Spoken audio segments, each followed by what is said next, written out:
Testing 1, 2, 3.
Good morning, ladies and gentlemen, and welcome to the Haberfield JB Sharp Regatta.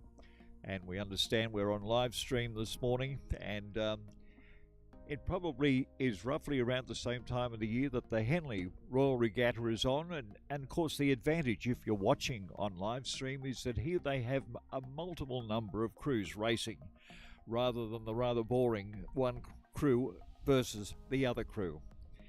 And I believe New South Wales well represented over at Henley, and of course I think the last crew to make the semi-finals was in fact City Rowing Club, and he got second place to I think it was the Thames Rowing Club. The standard of rowing over there was great, but I think it's going to be much better here this morning. And congratulations to Glebe Rowing Club. The first regatta at Glebe saw Glebe have an overwhelming lead in the JB Sharp Series, and it looks like it might be here today. We've just heard it on the first race today. There are 7 starters involving a combined men's under 16 single scull and the women's under 16 scull, and a withdrawal by young Hamish Wise from St Augustine's. So they've withdrawn, and that leaves us with another all Glebe combination. In lane 1, on the, I guess you'd call it on the commentary side of the course, we have from Glebe Tom Kim. Also from Glebe next to him, Sebastian Bloor from Glebe, Fergus Dawson Damer. And then you've got the gap there with Hamish Wise from St Augustine's has been withdrawn. And then Glebe's Christopher Wu, Cato Johnson also from Glebe, and Kelly Clifton from Glebe as the women's under 16 sculler. So 1 woman, and you've got 5 men's scullers in the under 16 category.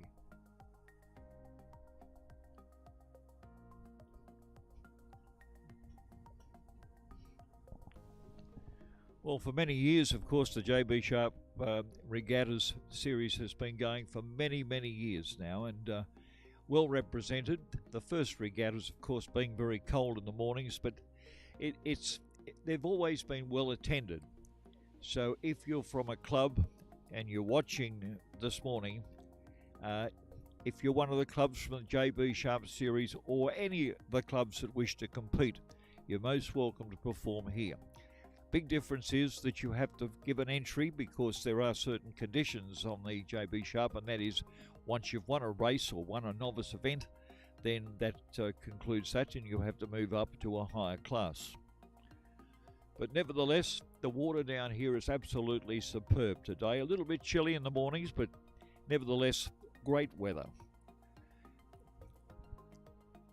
Greg Smith is our umpire referee on today's program.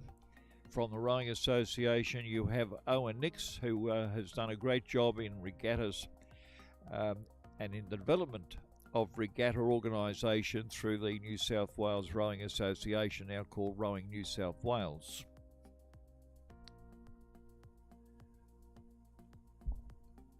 Well, the scheduled time of the start of this event was 9 o'clock. It's now coming up to roughly 10 past.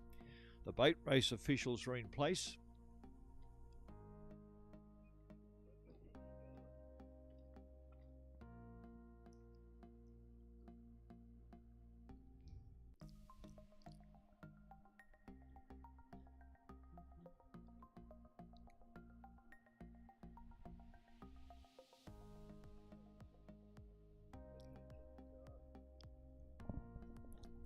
Of course, the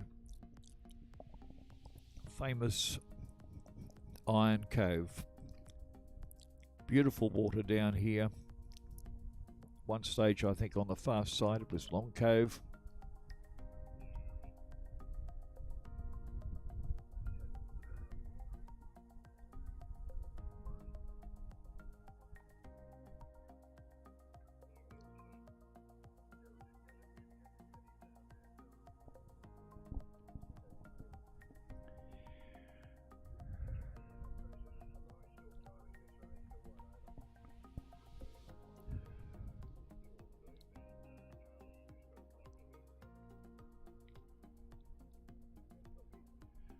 Well, for those people who know the Iron Cove well, the start would be just down beyond, I think roughly round about Leichhardt Rowing Club on the Haberfield side of the course, and then this distance I think would approximately be about 900 metres for the event.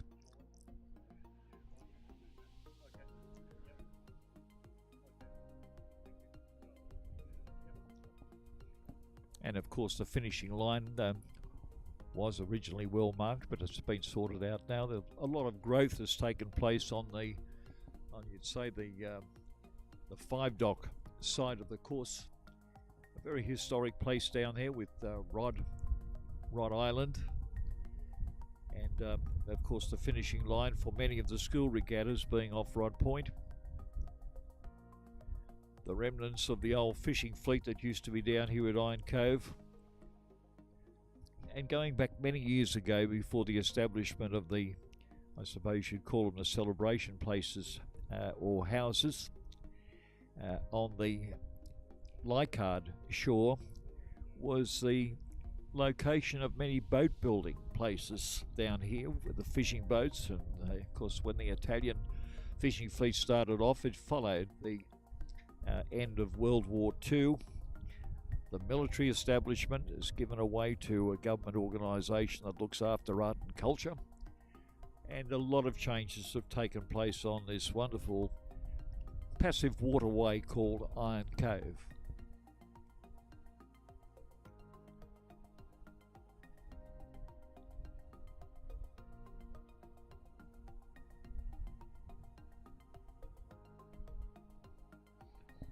Now, as usual down here in Iron Cove, and what is a constant is the sun continues to rise in the east.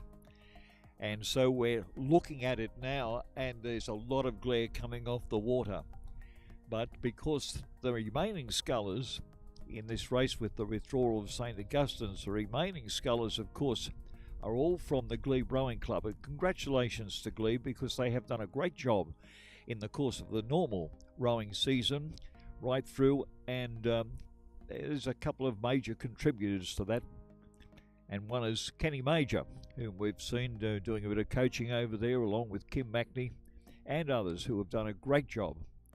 I think Mr. Galea also is from the Glebe Rowing Club, and I think he's had something to say. He would be on the committee. The committee, of course, comprises the as everyone would be aware, so I'm not telling you something that you don't already know, but they come from they are representatives of the various clubs involved in the committee, and that is Haberfield Rowing Club, whose regatta it is today, of course, and then Drummoyne, Leichhardt Rowing Club, Balmain, and of course Glebe, 5 clubs.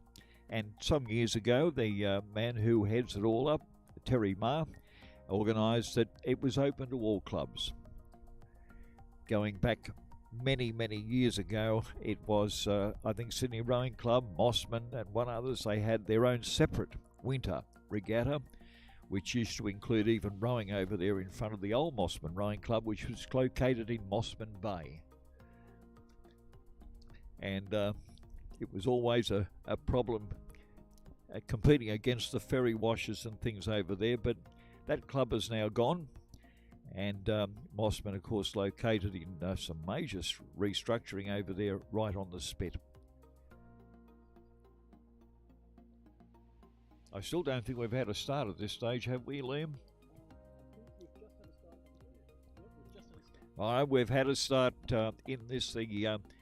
It's a mix now. For the first time I can recall, the under-16 single sculls. It includes male and female. So the males are going to be on the right-hand side, or rather on the left-hand side of the course, on their way down towards Haberfield Rowing Club, which is the finish. Tom Kim from Glebe, Sebastian Blore, also from Glebe in lane 2. Lane 3 is Fergus Dawson Damer. And then, as we said, Hamish Wise from St. Augustine's has failed to show, and we have Chris Rue from Glebe, Kate Johnson, and the sole female in this, Kelly Clifton.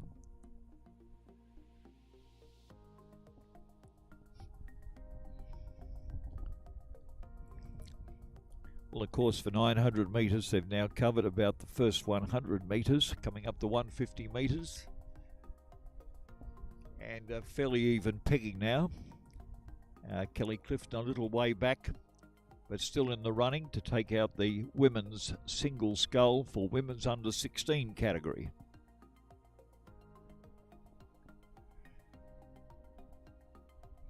And one of the great features of the JB Sharp Regatta is its live stream. Starting off at the International Regatta Centre up at Penrith. But of course, JB Sharp now, through the ingenuity of Liam James, we now have, we hope, a good picture coming to you. But if you're looking at the racing going on at the present moment, I think all you're going to see is a great white light. The scull is starting to come into view now out of the glare, and race leaders coming from the far side of the course, and that would be Clifton still in the mix a little way back, and we'll call them Glebe until we can see the numbers, but it's a little bit out of sight to take the identification, which is located on the bow of the boats, sculls as they come down.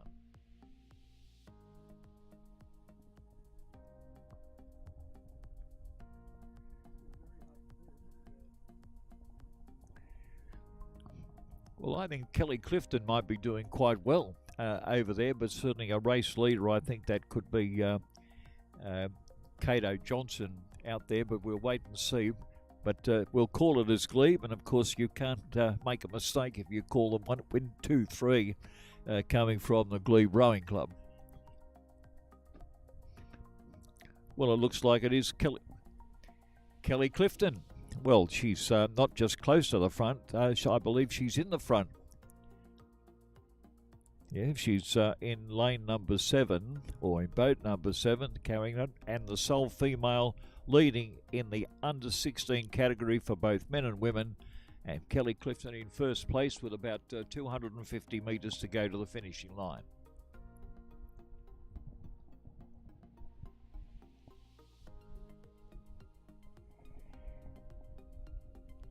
Well, second place, no number, but at a rough guess, it could be Cato Johnson coming, but we'll rely on the boat race officials to identify the scullers.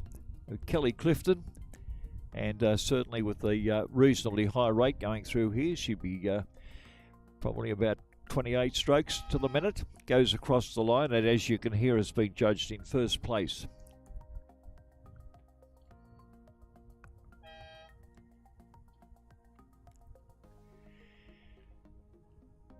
Well, Glebe plays second. I think that might be Johnson. And then next across the line would be Christopher Wu in third place, with fourth place going to, this could be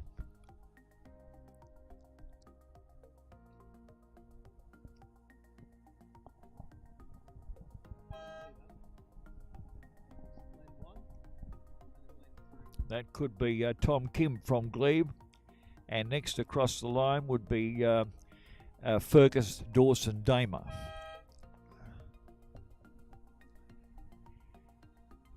Still one more to be judged.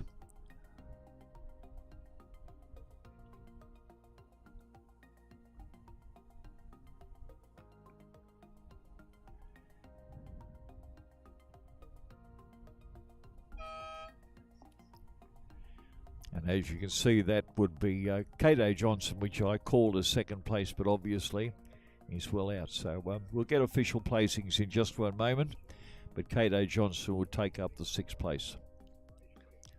9:41.4.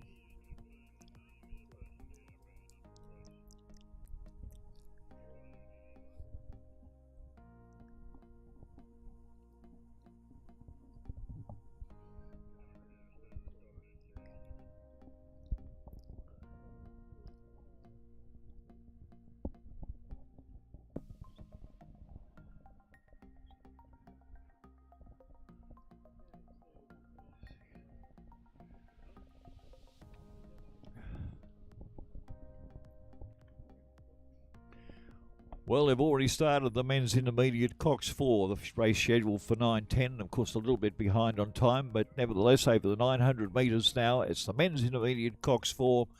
Drummoyne about 100 metres off the line. Gabriel Haythornwaite, Tony Harworth, John Langford, and Bruce Egan. And Wendy Roncolato listed down there as the coxswain. They are the Lone Rangers.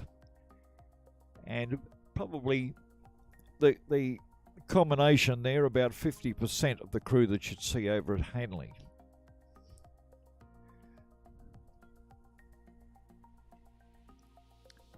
Well, they're just pretty close to the line now, and of course that's the crew from Drummoyne.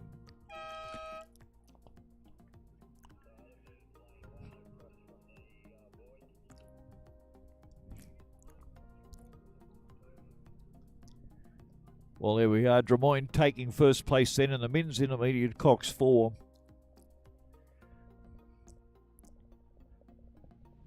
And let's see if we can now give you official placings on the single scull, all from Glebe, of course. Kelly Clifton taking first place. Second place going to Sebastian Blore. Third place going to Christopher Wu from Glebe. Thence back to Tom Kim from Glebe. And then from Glebe also Fergus Dawson Damer. And then finally it goes to Cato Johnson from Glebe. So if you can just make sure that if you probably haven't got any contact with anybody just about to go out in the water now if you're on live stream, but don't forget to make sure that you have got a number on your bow boat if you are in a single scull. And it's great to see the Fergus Dawson Damer just going past us now, and he looks like a real young fellow in a scull, and he's pretty light because that boat's sitting high on the water, and it's great to see. Congratulations to Glebe for developing a very strong junior squad. And they're a club who also have done well, very well, in their representation in the Australian Masters Championships as well as state championships in recent weeks.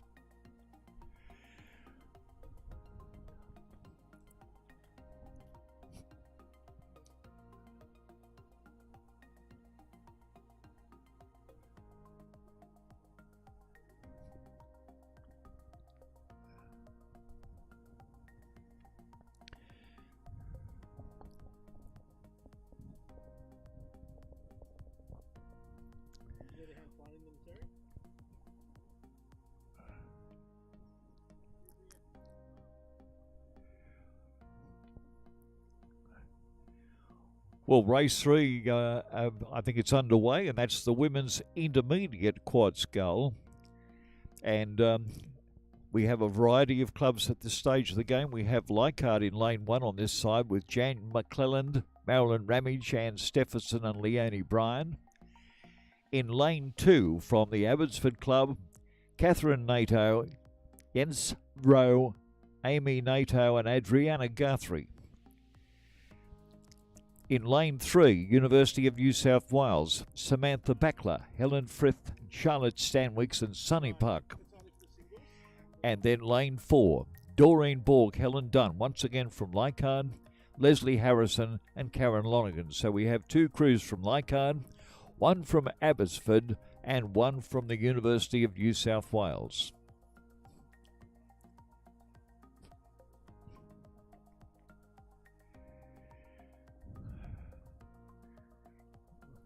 Well, as we said, with the sun coming up, we're located right at the far end, as you would know, from Haberfield UTS Club. And at the far end, we're looking straight across to the eastern area. In the background, you can see the tall buildings over there at North Sydney.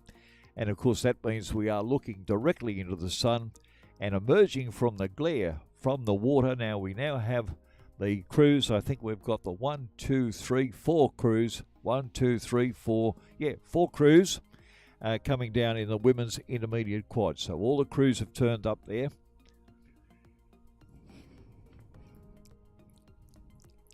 And as we said, I think it might be the Leichhardt crew of McClelland They're on this side of the course, but of course the glare removes the sighting of the bow numbers. But it looks like Leichhardt 3, Jan McClellan, Ramage, Stephenson and Bryan. We'll have to wait and see if we can see it. Right, so they've changed around a little bit.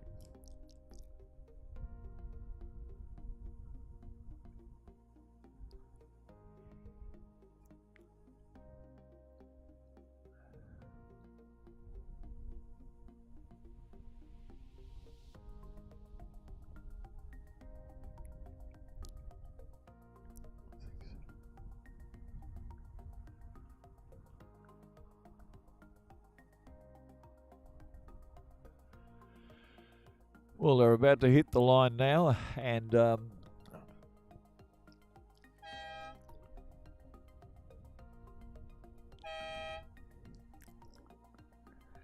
looks like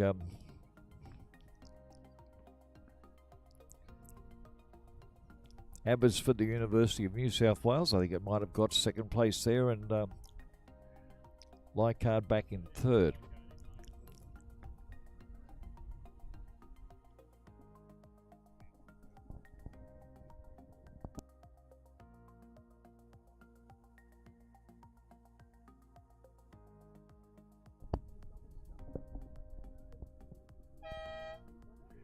Well, Leichhardt certainly have gone over in third place.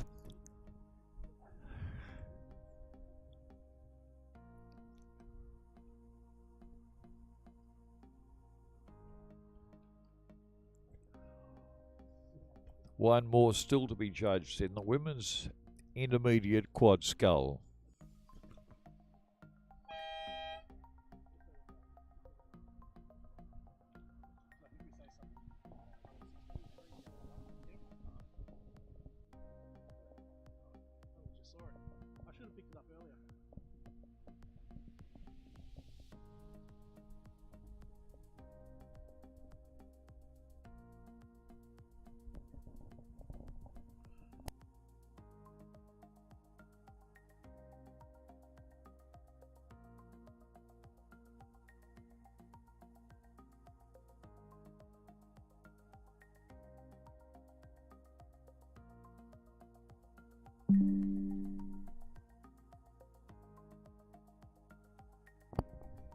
Official placings now in the women's intermediate quad scull. In first place it was the crew of NATO, Rowe, NATO and Guthrie from Abbotsford. In second place it would have gone to the University of New South Wales with Backler, Firth, Stanwick and Park. And then third place would go to Leichhardt with Borg, Dunn, Harrison and Lonergan. And of course the final place going to Leichhardt, McClellan, Ramage, Stephenson and Bryan.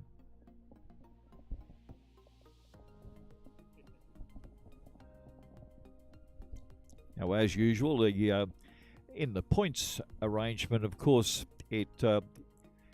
once a crew has achieved points in the top placings, any crew behind them from that club fails to get points. But nevertheless, I think that was a reasonably spread there. We had Abbotsford,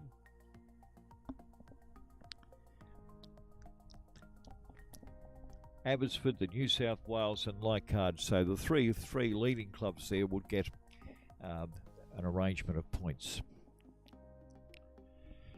Well, the next event is the men's immediate and under 16 double scull. That has been combined.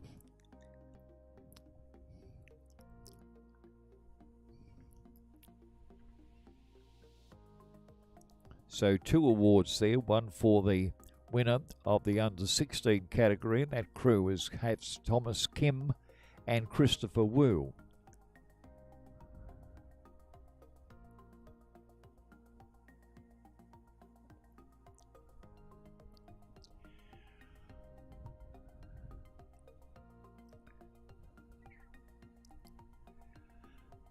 And of course both those young men from Glebe raced in the under 16 category in the single sculls, which was the first race of the program. And then Glebe have backed up with an intermediate combination in that classification of Sebastian Bloor and Josh Dallymore.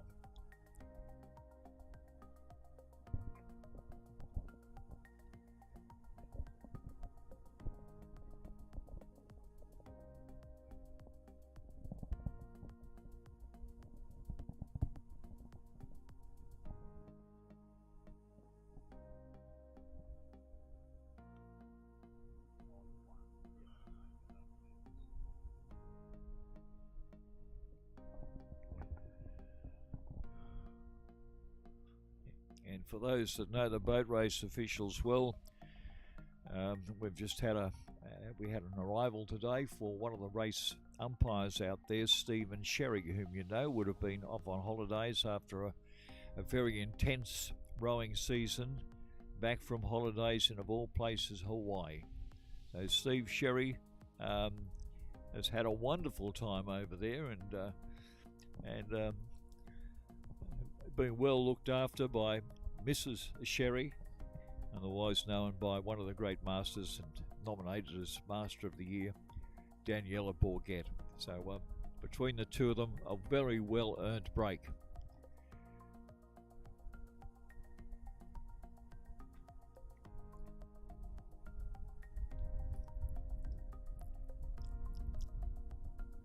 And if Danielle is watching on the live stream from home today, well, we've heard some very humorous stories about Stephen and his escapades over in Hawaii. So well done, but we're very pleased to see you back again.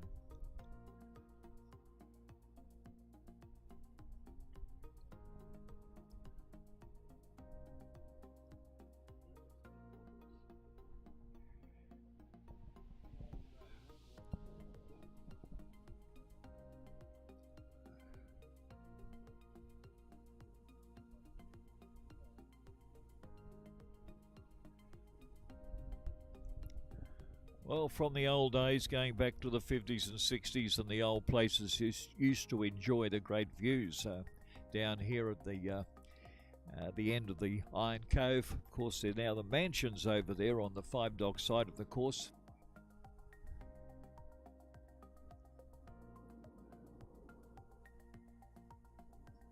I think it was Ingham Avenue over there was on the far side of the river in those days, and of course, and even they used to land flying boats, single-engine flying planes, amphibious flying planes used to land down here on this course.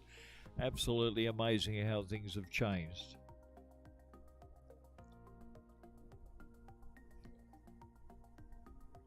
Callan Park, the site of the former mental facility over there on the Leichhardt shore. In fact, many years ago they had a boat shed down there, not Leichhardt of course, but Callan Park it was called in those days. And there used to be the old boat shed down there, which used to serve alongside a wharf which got wiped out at a hurricane. But they used to have that boat shed and landing area because the patients that they used to bring round were not allowed to proceed through the streets of Sydney. I'm going back to the early 1900s now. And they used to bring them round by water, out of sight, out of mind. And of course, one wonders what the future of that Callan Park is going to be. All the old buildings, many of the old buildings are still there, but it's really become a recreational space with show fields and a very pleasant area. It used to be cared for by the patients themselves. Unfortunately, once it changed to community residential places, then they shut down places such as that, and of course the park itself ended up in a bit of disrepair. But a wonderful location is Callan Park.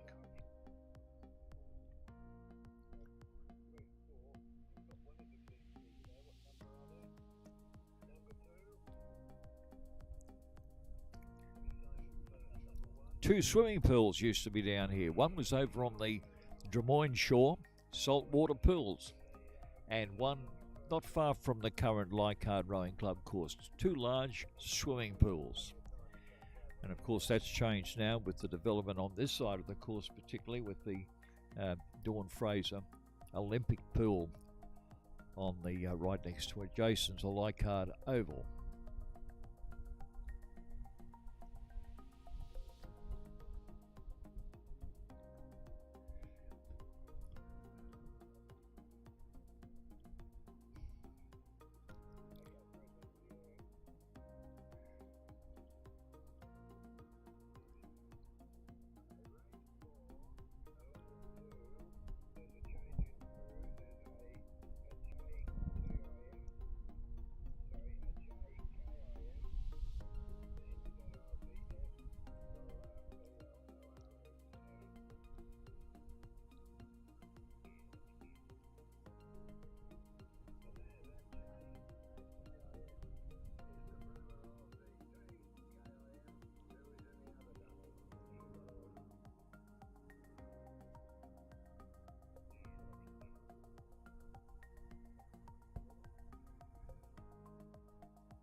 Well, as we mentioned, the crew's on their way down or about to start the men's intermediate double scull.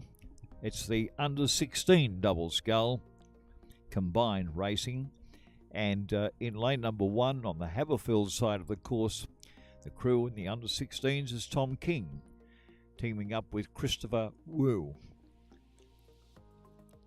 In lane 2, the Sebastian Bloor that we mentioned before has his place has been taken over by Jay Kim, who was the brother of Tom Kim racing in the under 16s. So Jay Kim is now racing in the intermediate double with Josh Dallymore.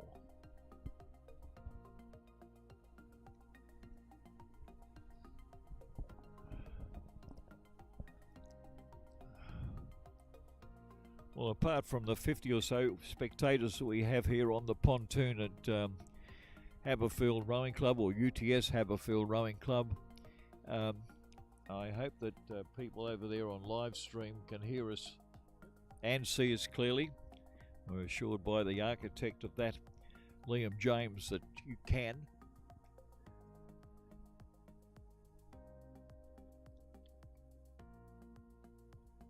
And we're still blessed with great water down here at Iron Cove at the present moment. The next regatta on in a fortnight's time will be held at Drummoyne, which is the start line over near between Leichhardt and Rod Island. And they race straight across to the wharf or the pontoon over there at Drummoyne Rowing Club. So we're still down on quite a number of entries that might have turned up. The series is a very important one. I think it's almost coming up to its 100th year. This is the 99th year right now that it's been running, and we do hope that we can encourage more clubs and more crews to start off. But it might well be that the committee that look at the JB Sharp series might be looking at a later start and a warmer start. It's a big question because it's got to fit in with the schedule program, but the committee on the JB Sharp have been very shrewd, and they've now got the regatta secretary on their committee from New South Wales Rowing, whom I'm sure has got a great ability to be able to move the JB Sharp series from concluding a particular rowing season and moving a little bit forward to take place, or a little bit backward rather, so it's at the head of the following rowing season. A great move. If that in fact takes place, that will solve a lot of problems, and particularly with these cold mornings. But of course, the interest will be whether they can maintain the appearance of a very, very calm Iron Cove here. Still great waters. If the wind comes up, they generally come from the west, which makes a great headwind, but once it gets the white water on, it becomes almost unrowable.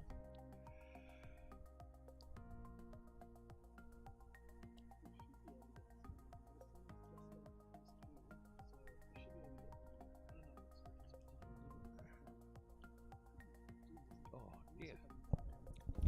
Well, I've just found out that there's a screen here. We can see what's going on.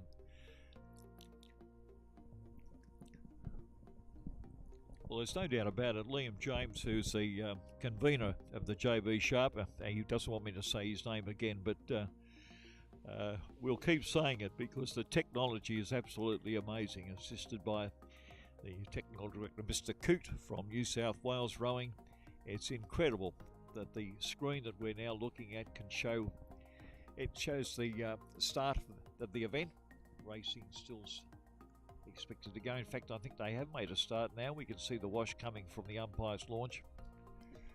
And the background there that you might be able to see over there at North Sydney.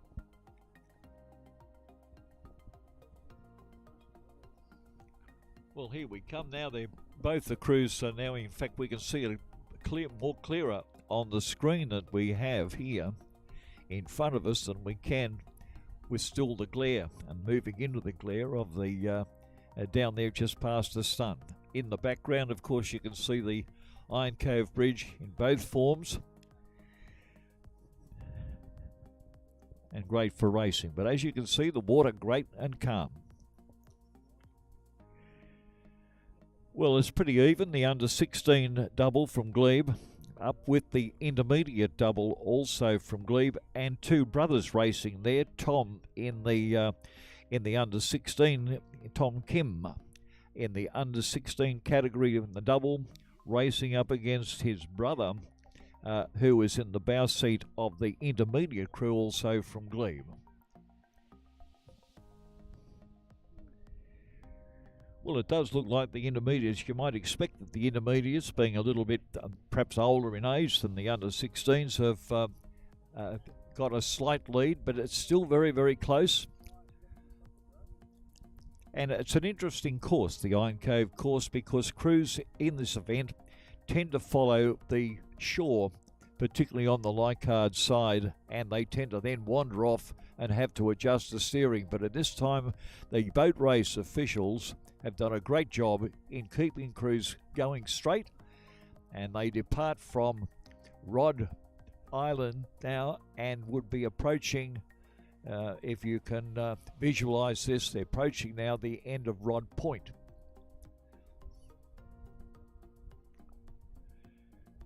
There's separation of the crews, but look, they're starting to draw together now, and that's incurring the interest of the boat race officials, who are attempting to flag over the crew from, oh gee whiz, I think the steering's gone right off now.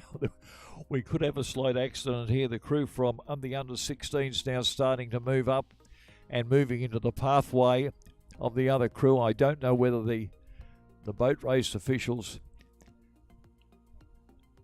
well, there's been no interference to date, but it could well mean that the crew that was originally in lane 1 is now in lane number 2. Well, we'll wait and see what happens. Boat race officials now are faced with that, but I think it's the crew originally in lane 1.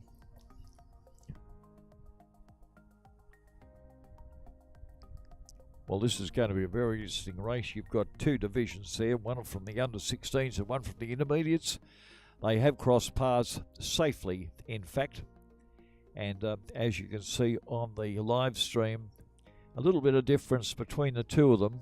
But the crew in lane 1 has moved right across now and is making its way. Good steering coming from that crew, by the way. Very good steering.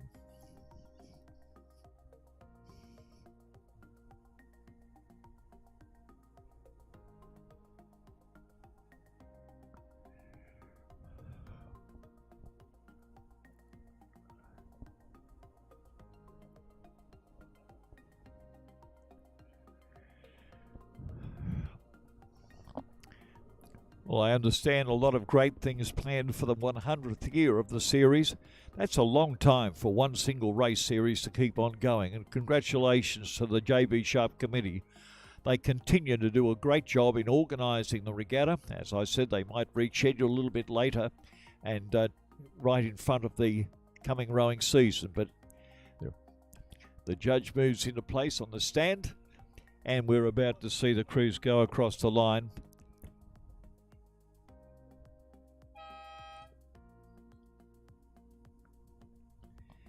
And it looks like that might be the under 16s. The under 16 crew of Tom Kim and Christopher Wu take the win. And then, as you can hear, now judged is the intermediate crew of Sebastian Bloor, or rather Jay Kim, the brother of Tom, and Josh Dallymore.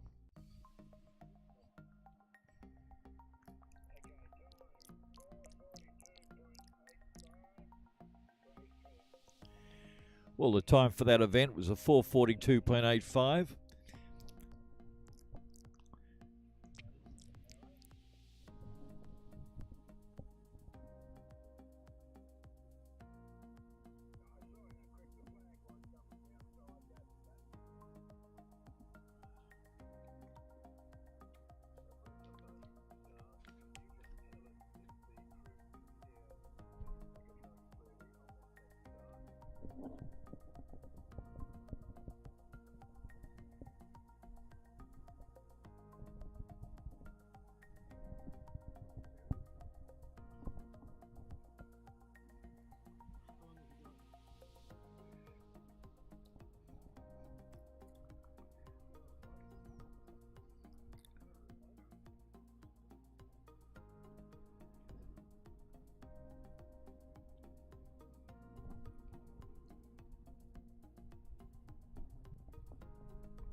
Well, the winners of the last event, the men's intermediate, now in the 16 double scull combined, just rowing past us now, and they're youngsters. These young fellas out there, they're in the under 16 category. They're not big fellas at all, but geez, they rode well in these conditions, and great to see. Once again, congratulations to Glebe Rowing Club. They've done a wonderful job in the promotion of junior development.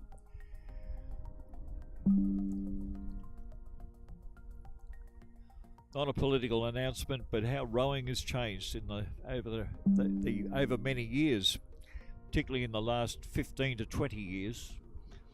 With the development of masters rowing, of course, it means that older groups of people who perhaps have not rowed in their youth or not competed in their youth at all are coming on board. A rough term to describe some of them, although I think there's an attempt to get rid of the term recreational rowing. I think there's from the older ones in the sport who have been more experienced, of course, would like to see it more competitive.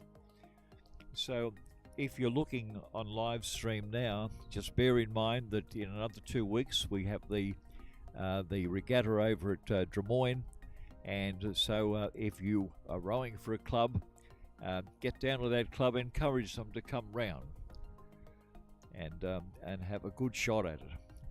I mean, it's great fun, but clubs have changed, and apart from the top 4 elite clubs now, the others are referred to perhaps as community rowing clubs, a term that is hard to understand because there is now a rowing club in Sydney called the Community Club, and it contains the para scullers, the para double scullers. And originally it started off up at the International Regatta Centre for para rowers, and one of the most famous of those who started his career off there was Eric Horry, the world champion, and now rows at Sydney Rowing Club, one of the elite clubs. So there was always an opportunity. But community is a word that's we've seen quite frequently, particularly in the rowing, when the term community rowing club has resulted in a club for para rowing called Community. I think they're located on the Lane Cove River, and it used to be located on the Balmain Rowing Club site.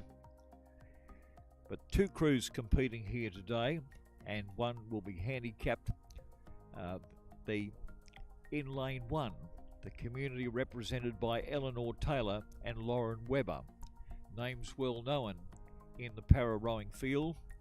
And in Lane 2 from Community, 32 seconds later on the handicappers James Johnson and Paul Grayson, both from the same club. And if you think the number of people racing here are the number of competitors that you see, or the number of crews that you see if you have been watching the Henley Regatta. two crews racing against one another.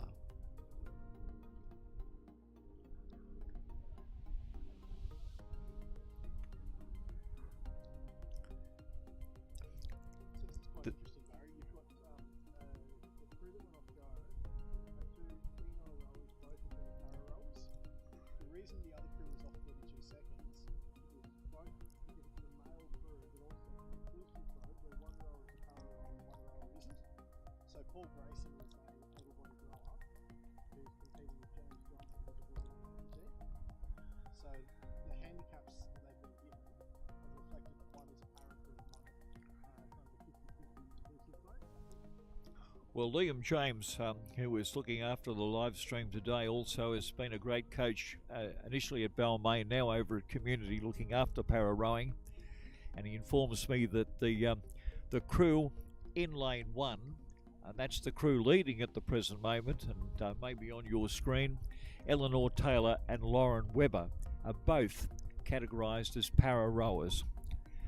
The crew that they're competing against and started off 32 seconds behind comprises James Johnson, and the only para rower in that double scull is the para rower is James Johnson. Paul Grayson is able-bodied. And so that, as you can see, the 32 seconds has dwindled down, but good handicapping there, because there'd be probably about 8 lengths of difference between the two crews, with the complete para crew of Taylor and Webber in the lead, and as well as that, they're females. So good luck to these two women coming down here, where the other crew, of course, 32-second crew, are both men. And they're putting up a fine performance there. Look, they're rating up. They're rating about 32 strokes to the minute, which is very good for para rowing. They're champions, these two young ladies. They've been rowing for quite some time. Eleanor Taylor, remember the name Lauren Webber. And I think at least one of them started their para rowing career over at the Presbyterian Ladies College, I think it was, over there near Burwood. And they've taken first place. And a very strong performance. They were rating higher than the crew of Johnson and Grayson, who are both men. And well done to Eleanor and Lauren for a great performance there. And they'll be judged in second place in the para double sculls.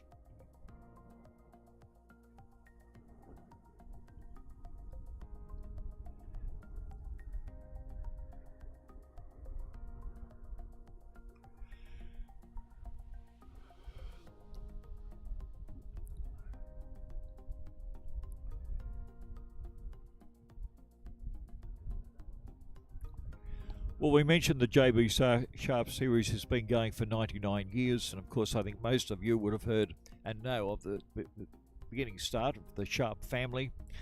I think the great-great-great-great-great-great-grandfather, going back many years ago, was down at a regatta, or just happened to be walking along the Yarra foreshore and saw a crew with the Balmain colours on it. As so goes the story. And of course they were the hoop colours of the black and gold stripes of Balmain Rowing Club, and I think also the football club, the Tigers. And so it eventuated that he came up. He was a furniture man up there, had a big furniture factory and an outlet up on the Balmain Peninsula, and decided then that he wanted to be part of the athletics in that district, and put a lot of money in to get the Balmain Rowing Club going once again. Hence the name JB Sharp. And the family have since been, ever since that time, been strongly involved as sponsors of the rowing here, and particularly John Sharp. Now, John Sharp's, if you haven't heard before, John Sharp was formerly a Minister for Transport in the Commonwealth Government, or in the federal government. I think it was under John Howard. And there was he stepped back from that, is still very much involved in the airline industry, and the airline industry very much involved now in rowing, thanks to John, and assists with some small financial support to the JB Sharp series. I think it might have dissipated a little with COVID, and COVID knocked the series around quite a lot, as it did many other forms of sport and athletics, but it's back on track. And so, but it desperately needs more entries now. It desperately needs more crews, more local crews particularly, to turn up. What about Mossman? What about North Shore? And the facilities are always good. You probably have a lovely hamburger, a food to spare, and live stream may be influential in having you stay at home in a warm bed to watch it. But there's nothing better than watching a rowing event up front and on the water. Cheers have gone up from the now a big crowd down here around about now. It's, I think they're close to, I think about 100 people that are watching from the bank.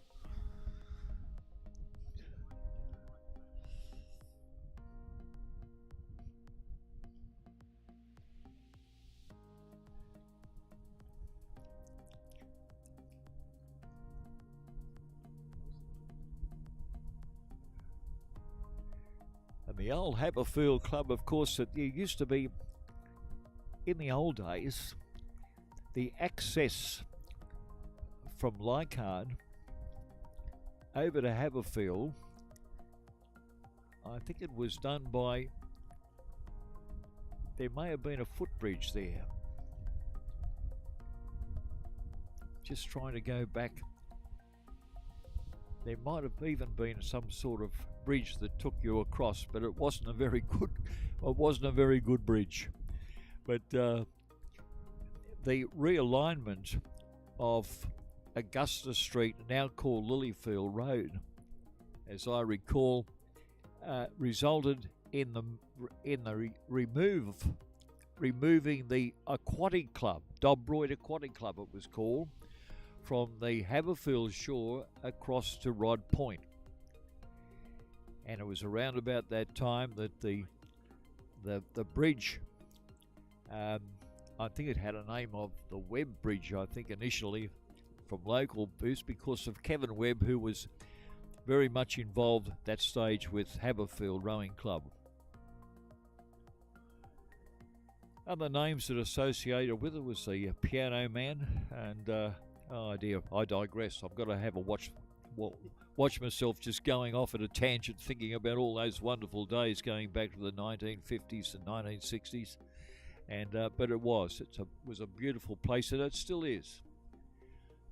But it's now been superseded by the Western Freeway, I think, or the Western whatever they call it now, and linked up with tunnels up near Haberfield and at Roselle. So both ends of what used to be a wonderful area now is now subject to drilling, metro, and a proposed tunnel that's supposed to go across to the North Shore.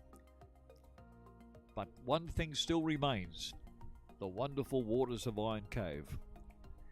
So get a crew together, be ready to get up early next Sunday week, 2 weeks' time, and compete in the JB Sharp Series. Well, we've got to start now in the women's novice quad scull. Two crews, both from the Leichhardt Rowing Club. In lane 1, Sarah van der Wiesenhausen, Kylie Hinkley, Simone Padilla, and Tina Klitzes in the number 1 crew,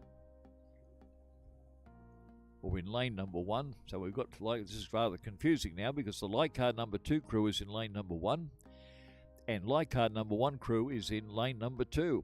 Fong Athar, Catherine Head, Lisa Molyneux, and Chanel Stokes. And I would suggest that they're probably 2 out of the junior development area over at Leichhardt Rowing Club.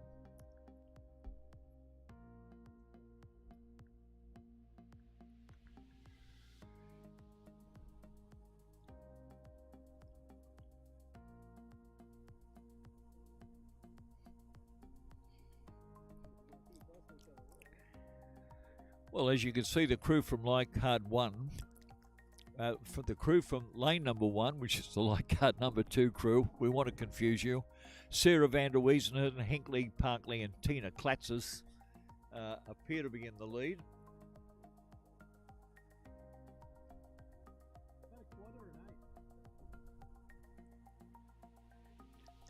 I think the question arose whether it was a quad or an 8. In fact, it's 2 quads with one crew behind the other as they make their way down here. And not too sure whether, because these courses aren't buoyed in any way, then what happens, as you can imagine, what we've seen on other harbour courses, the crews change lanes, and because there are only 2 crews involved, and the boat race officials decide to, provided there is no interference, to let them race.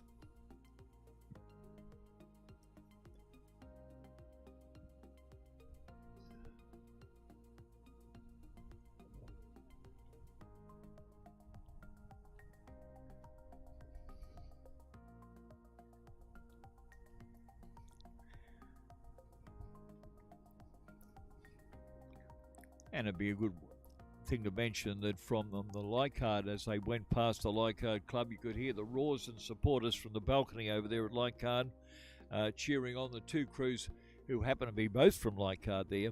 And probably about 3 to 4 lengths separate both those crews now, with the Leichhardt, I think that's the Leichhardt number 2 crew on this side of the course.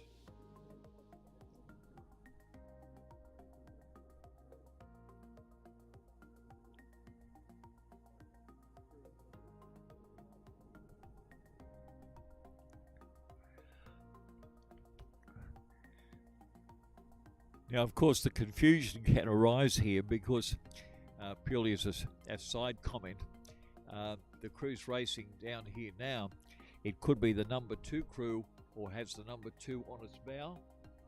And if it's got the number 2 on its bow, it would be the Leichhardt number 1 crew. So it's the Leichhardt number 1 crew of Atar, Head, Millineux and Stokes will take the win. And second place will go to the crew carrying lane number 1, but it in fact is the Leichhardt number 2 crew will take second place. And that's the crew of Van Heusen, I think would be the better pronunciation, Hinckley, Padilla and Kletzes.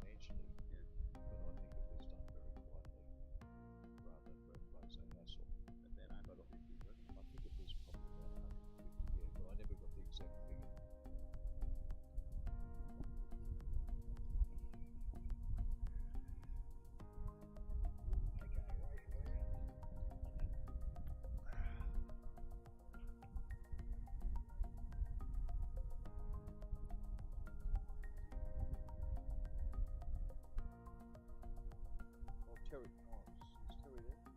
He is.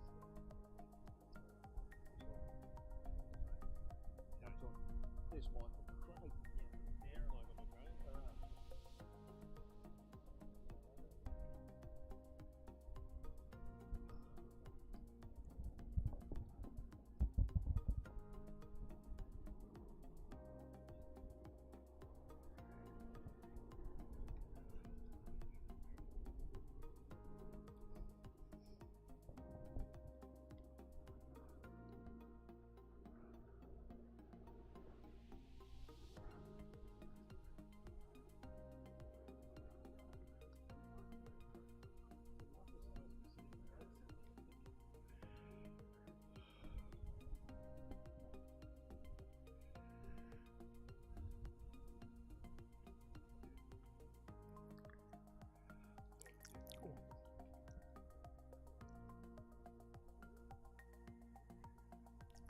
Well, the next event, in fact, the next two events comprise the men's novice single scull.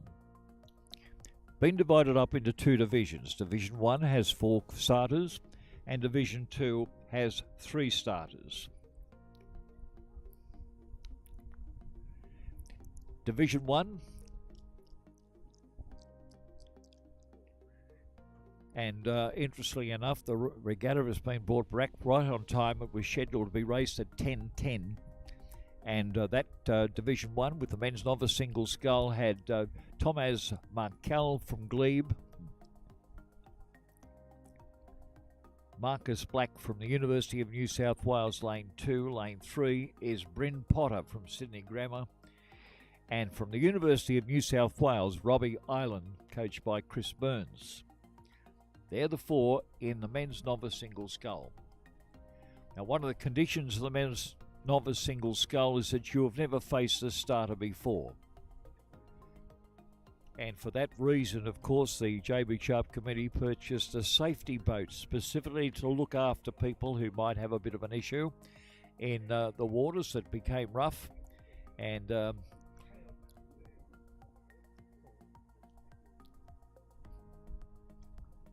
it's down there ready to tackle anybody who falls in the water today before they turn into an ice block.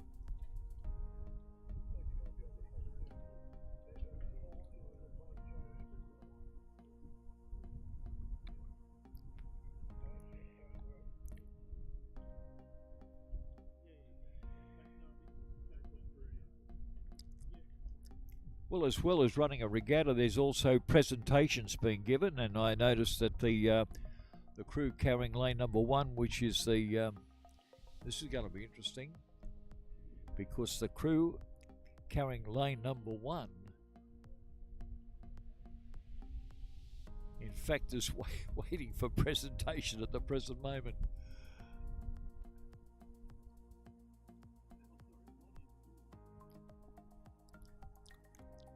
Was it the case that the crew carrying lane number 1 got second place, I thought?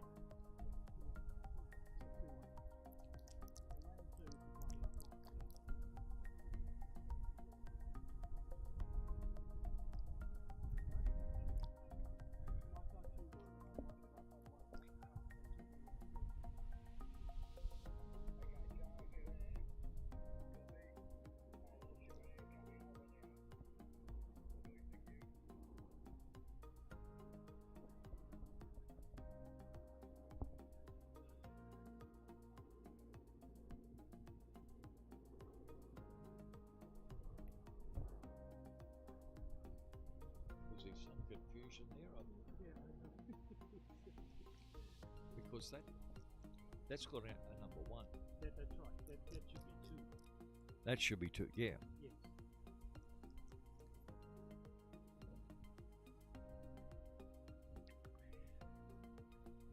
So that 1.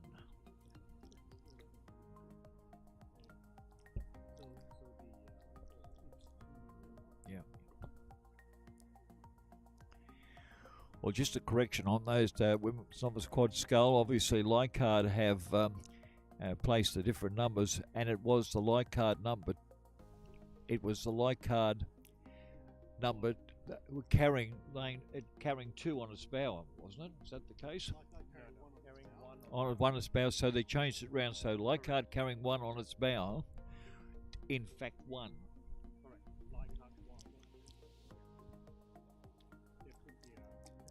So now we've got that. So the Leichhardt crew of Sarah Vander West Usen, Hinkley, Padilla, and Kletzis were the crew that actually won. Righto, so No, the other one. clear as a bell. Yeah, Chanel Stokes, which is this crew here, in lane 2 1. Right. Okay, so on the program that I have, they won, which is the way it was taken down. And that was the way it was originally announced. That the crew of Atar, Head, Molyneux and Stokes were the crew that won. They would be, they were at one stage carrying a 2 on their bow on the program, but it was the Leichhardt number 1 crew, and it was the Leichhardt number 1 crew that won. Now we've got it. There we go. Now we've got it. Oh, it's all fun down here. We get there in the end. So we got 4 stars in this next one? Yeah. Yeah, there's 3 on the line now. Well, this is going well because we've got 2 crews from the University of New South Wales from the men's novice single scull, 1 from Sydney Grammar and 1 from Glebe.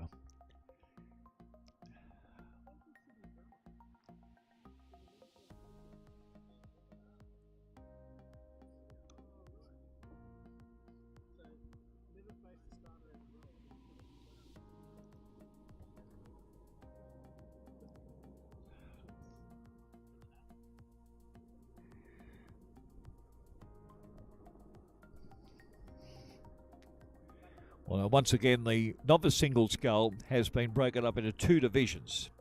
What we see coming down now will be the first division. I don't think we've had a start in the event. We can see them all lined up there. And as we said, it's probably at the eastern end of Rhode Island is where the start would be, perhaps a little bit even further than that.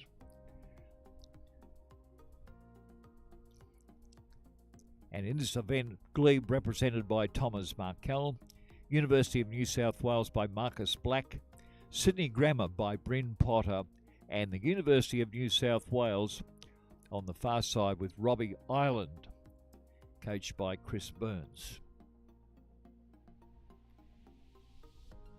Now, as we said, this is going to be interesting because the novice single scullers, the theory is that they have never faced a starter before. The practice has been by people starting off in this particular series that they follow the shore down. But of course, the shape of the shore, gee, that was close.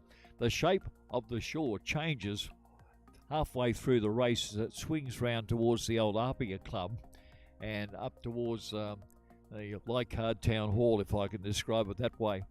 But the crews must continue in a straight line to get down to the very simply, it's just a case of navigation. That's all it is.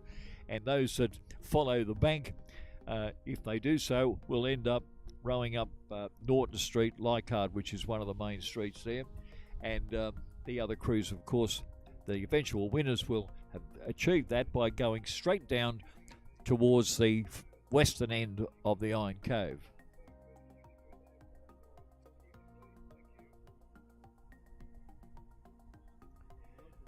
We've just heard the officials up at the start have had a problem with the aircraft noise because, as you know, just across from Leichhardt Rowing Club is the flight path for crews coming in, and I think not far away from them would be the crews using the second runway there, or the planes flying the second runway, so it can get quite busy at times.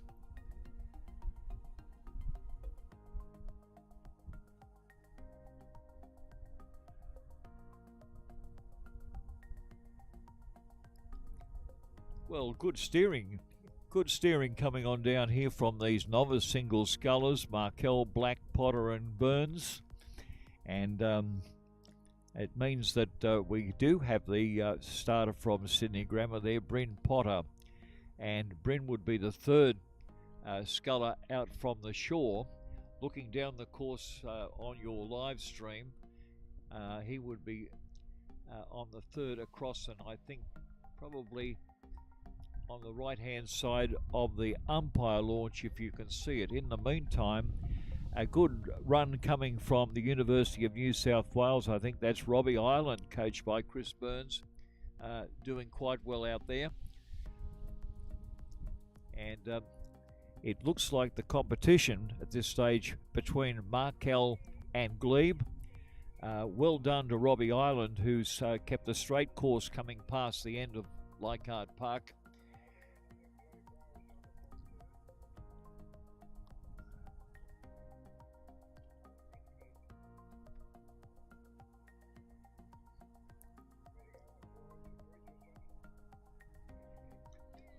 And as the sun's moved around, the leading sculler moving into that glare off the water at the present moment. and just coming up past the eastern end of Rod Point.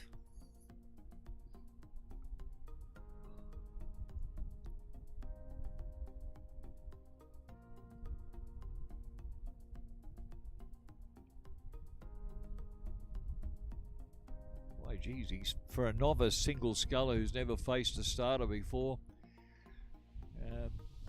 he's doing a great job out there, moving his boat very, very well.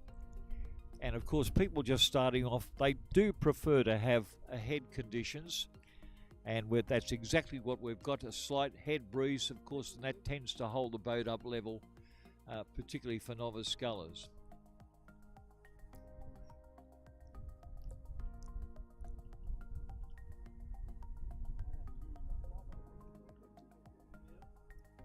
Is that Sydney Grammar? Yeah, well, that happens to be Sydney Grammar carrying a 3, so it was the Sydney Grammar sculler, Bryn Potter, actually miles ahead of the others who were just about to come up the ramp up at Haberfield Rowing Club, and getting a call, bring it round, and he's doing a good job too, just steering past the edge.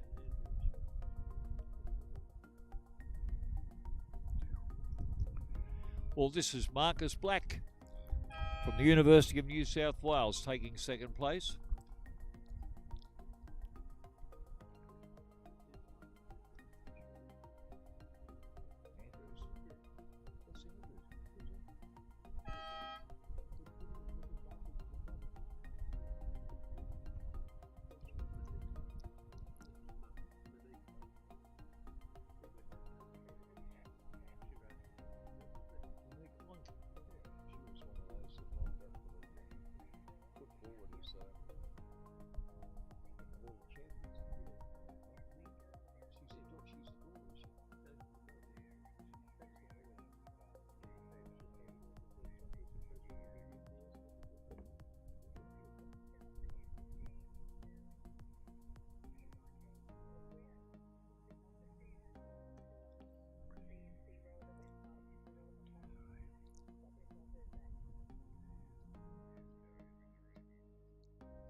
That's the Glebe's go around there.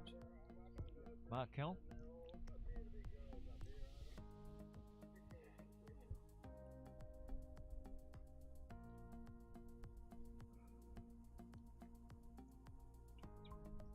Four, 2, 1, 3. Is that right? 3, 2, 4, 1. Official placings for the men's novice single scull division number 1. In first place, it goes to Potter of Sydney Grammar. In second place, Black from the University of New South Wales. Third place to it would be the University of New South Wales once again with Rob Island. And then fourth place would go to Glebe's Thomas Markell.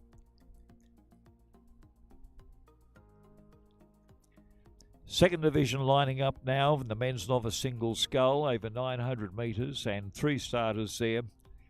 Zach Rasson from the University of New South Wales, lane 1. Joshua Kim, who's seen racing here, I think was in the under-16 category from Glebe. And then from the University of New South Wales, we have Nityam Bansal, coached by Chris Burns once again.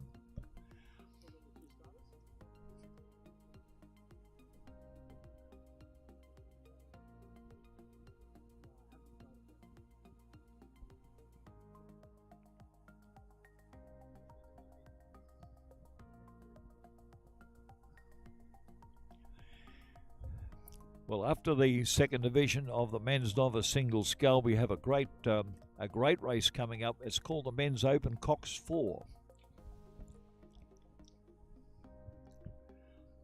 And here we have rather interesting. UTS have 2 crews, Glebe in the centre with 1.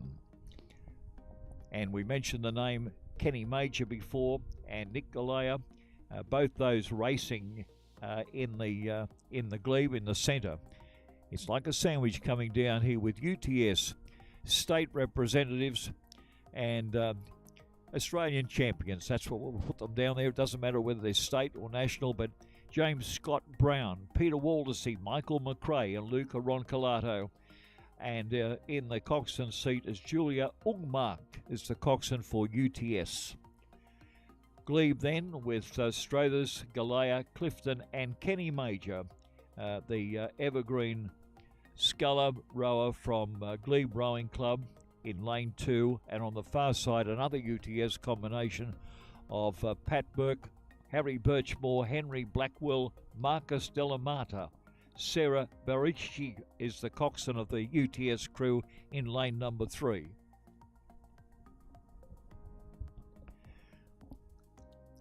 And both Waldersee and McRae have represented the state, certainly in lightweight rowing.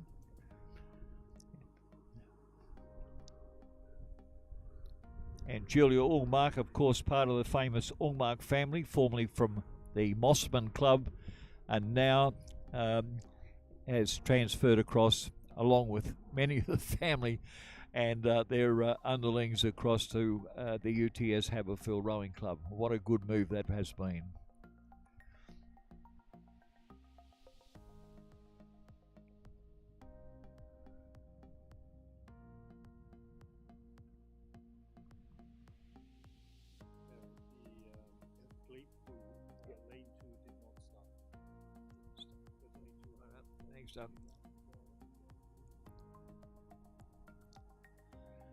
Well, in fact, we've only got the 2 crews in the men's open cox forward. They're both from UTS.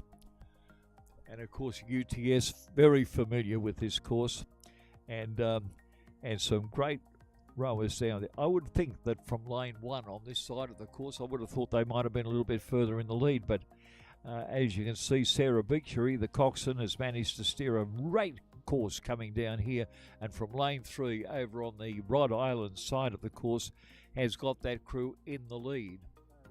This is race 8. This is race 8. Oh, still that? Oh, gee whiz. That's the problem when you get some on the pension and just brought out of the aged care village on a day like today, trying to pick up the races. And they're coming out of the glare now, and obviously I was looking at the men's open cox 4, probably out of interest and enthusiasm, because I think that's going to be a great event. But I forgot about the 2nd division of the men's novice single scull, and I think the bus will be calling me, take me back to the village shortly. But anyway, the 2nd division, the men's novice single scull, has Eskil Zachrison in lane 1 on this side, Joshua Kim from Glebe in the centre, and someone mentioned that Glebe has not been a starter, Joshua Kim, and the University of New South Wales with both crews in this event. We have Nitram Bansal, coached by Chris Burns, as one of the 2 novice single scullers.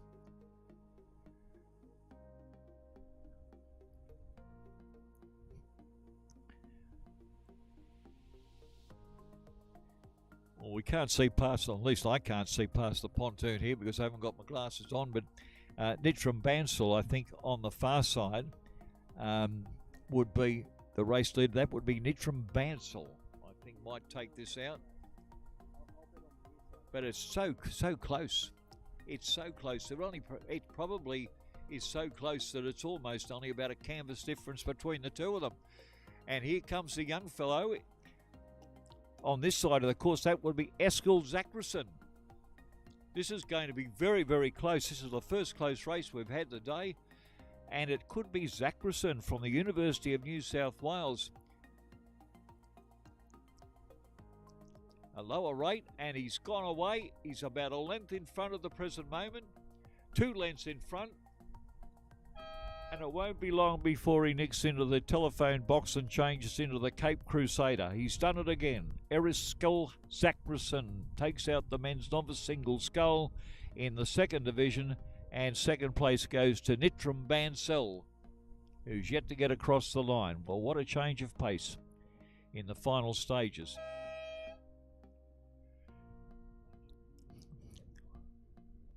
Well, now the glaze from the sun has gone, and it is the men's open Cox 4, and we have the 3 crews down there, and in this case Glebe are involved right in the centre of the course, and the 2 UTS crews on the outer. On the far side of the course, it's in lane 3, we have Burke, Birchmore, Blackwell and Delamata, coached by Sarah Berretry. And on the Leichhardt shore, on the Haberfield shore, we have James Scott Brown, Peter Waldersey and Michael McRae in the middle of the boat. Of course, former state representatives in the lightweight 4s, the Penrith Cup, Luca Roncolato, great little sculler, and Julia Ullmark from the famous Ullmark family.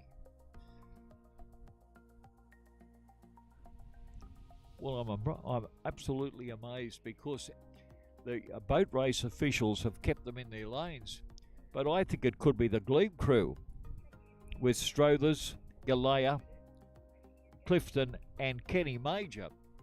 Kenny Major has been around for years, has the longest reach of anybody of his age in the Masters category, one of the stalwarts at Glebe. So once again the lays comes out, but it looks to me as if they've remained in their lanes, then it's likely that Glebe are still in the lead. Very hard to tell. I can't tell which crew that is. That's on your screen now. It's the crew. I can't tell. Oh, we hear talks about possible protests and things like that, but this, I think that's... No, that couldn't be Kenny Major. The rate's too high. Oh, come on. This is a real... There's show ponies out there. The rate's up, nearly up to the 40s. And what a great row. It's got to be UTS. It's got to be one of the UTS crews. What a magnificent crew that's coming across there. It looks like it could be the crew of Pat Burke, Harry Birchmore, Blackwell and Delamata. And Sarah Berretry, the coxswain, has got them up and they've taken out first place.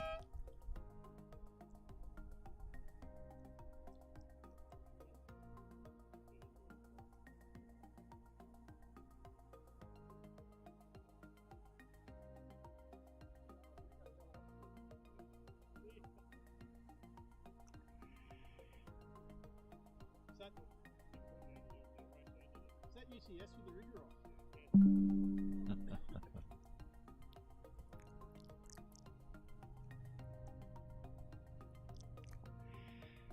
And second place will go to the crew from Glebe, Strothers, Galea, Clifton and Major. And we're watching now the second of the UTS crews, which would be the gun crew, rowing with... they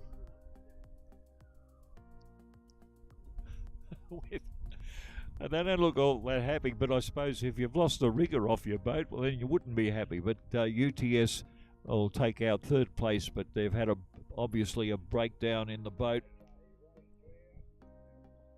and they will take out third place. 4 rowers and 3 riggers.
Well, true to form.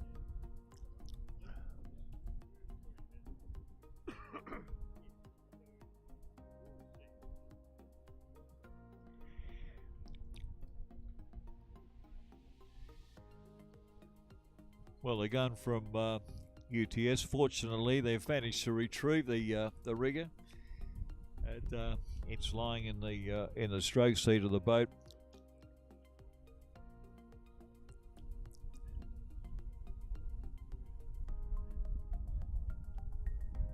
And probably lucky to get back without an overturn there, but nevertheless.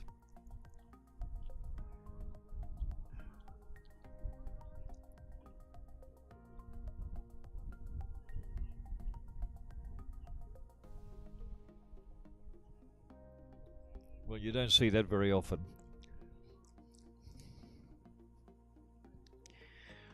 The race favourite from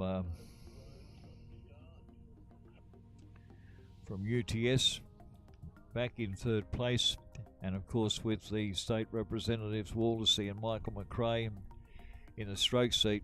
Ron Collado, I think it is. A pity about that, but they rigger came off, and that's the way it goes.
Well, one of the features of the JB Sharp is the handicap single scull.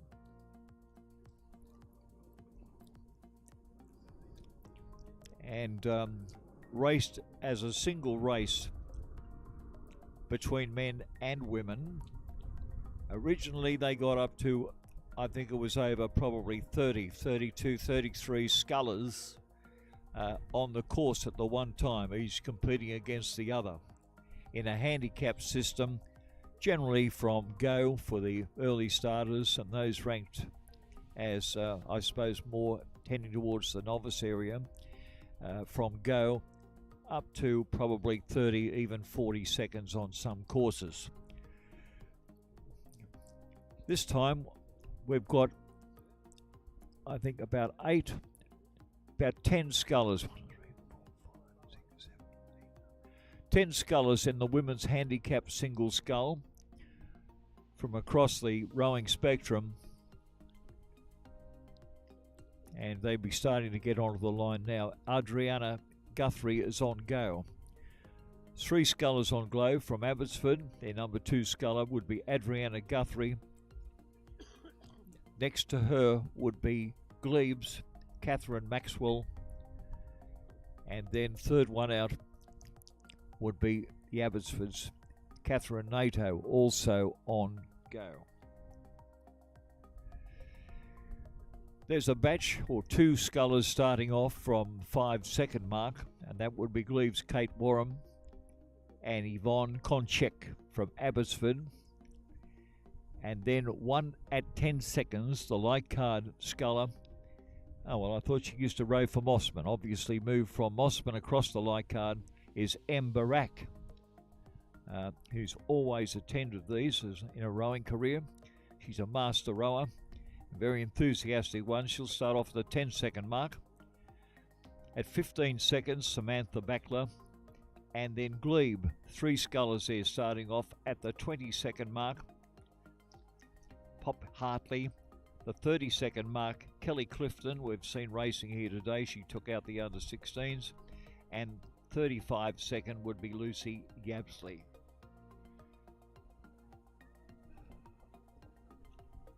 At the 35-second mark.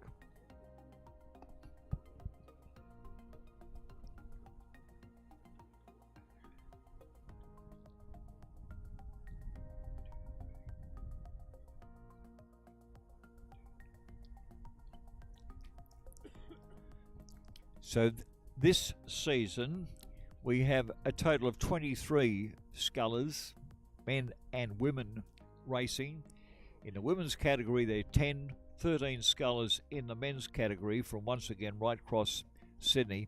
As we mentioned, the Abbotsford used to be the old Sydney Women's MLC organisation, but Abbotsford Club, Glebe, Leichhardt, University of New South Wales represented in the women's, and in the men's handicap single sculls we have Glebe, Sydney Grammar there, Bryn Potter, I don't know whether he'll be there, and but anyway, Sydney listed down there. So we've got Glebe, we've got the UTS St Augustine's, and Leichhardt, UTS with a big number there, 4 scullers starting off from there, and as you can imagine, being an elite club, they've in the back markers round about the 30-second mark. That's for the men.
Well, obviously we've had a start on the women's handicap single sculls.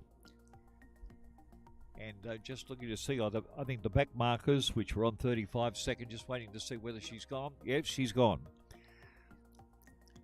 Yeah, I've been following the cruise down, but for this one, I'll just take it to the next one. Well, you may not get this because the site for live stream is moving around to get an accurate view of the finish. And in setting that up, you might not be able to see the scullers coming down here. But anyway, once again, we have in lane 1 on this side, off on go, Guthrie, Maxwell and Nato. 2 there from Abbotsford. In the middle of those, Maxwell comes from Glebe. And then we see Warham and Konchek starting off at the 5-second mark. Barak certainly there. And then we have the remaining 4 scullers anywhere between 15 to 35 seconds. But all scullers have got away. A wonderful sight down here looking down towards the east end of the Iron Cove. And as you can see, the back markers desperately trying to work their way through the number of scullers.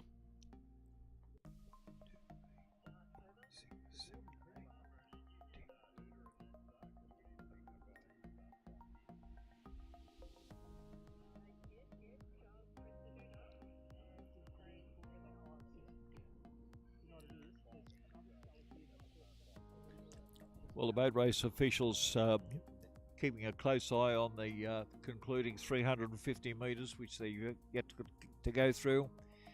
and because it will depend, much depends on this in the total of the series of the handicap scullers, the JB Sharp.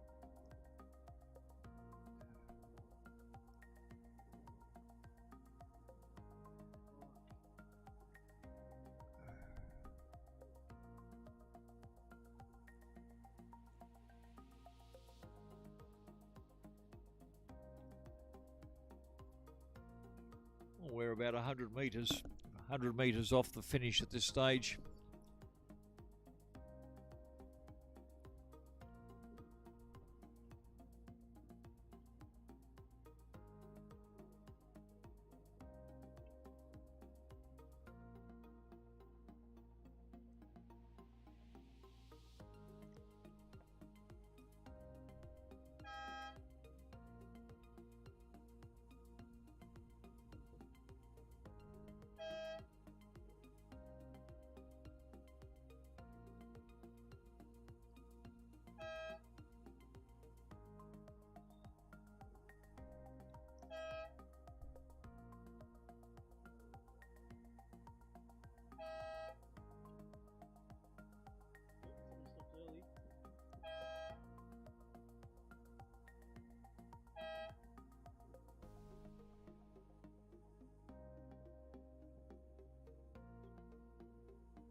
Well, it looked like here, if you go on the boat numbers and coming down there might have been Adria Guthrie off on Gale that took the win for the handicap single scull, but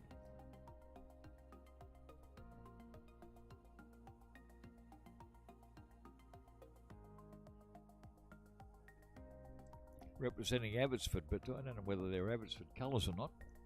Yeah, they're the Abbotsford colours, the blue ones. Yeah. Yep. There is a medal for this one.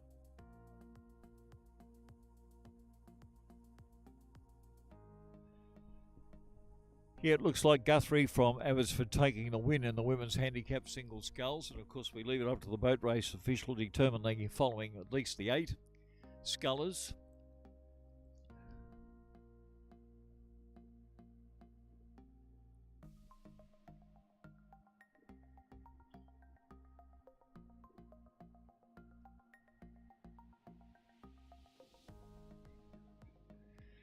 Well, they're making the presentation now to Adriana Guthrie from Abbotsford.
Well, one thing I would imagine that comes out of the women's handicap single scull, she won't be starting off go again.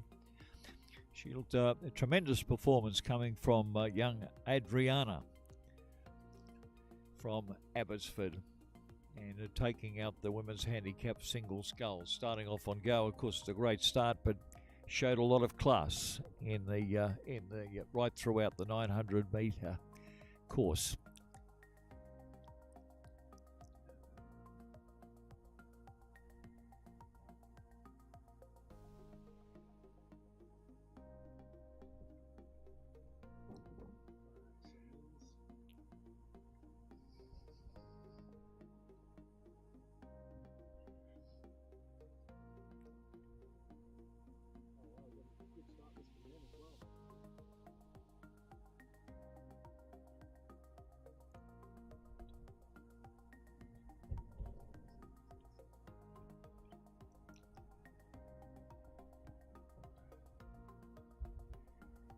what you can probably see now on the live stream are the scullers making their way back. The women's handicap single scullers making their way back to their various locations where they've been boating.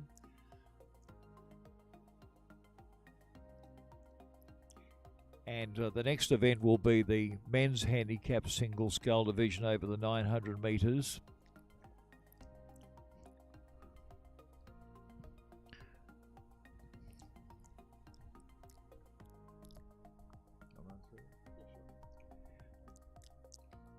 Off on go, 2 on go.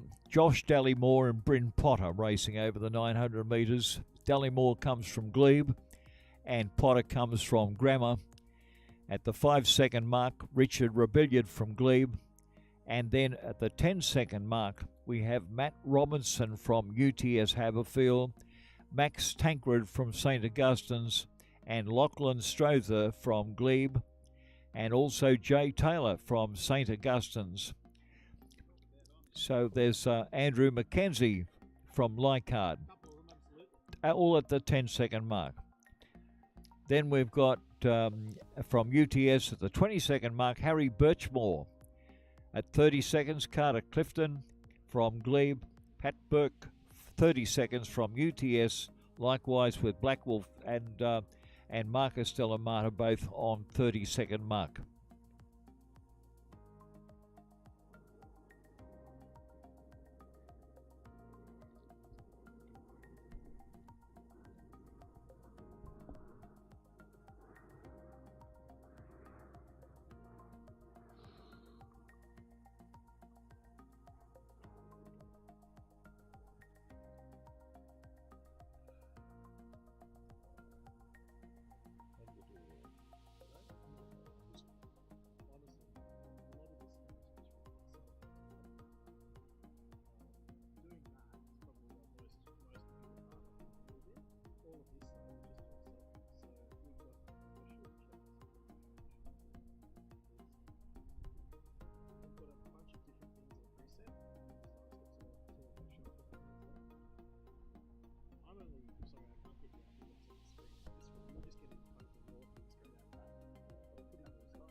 Where's that kayaker? I'll see if I can get him on the screen. Oh, there he is. Yep.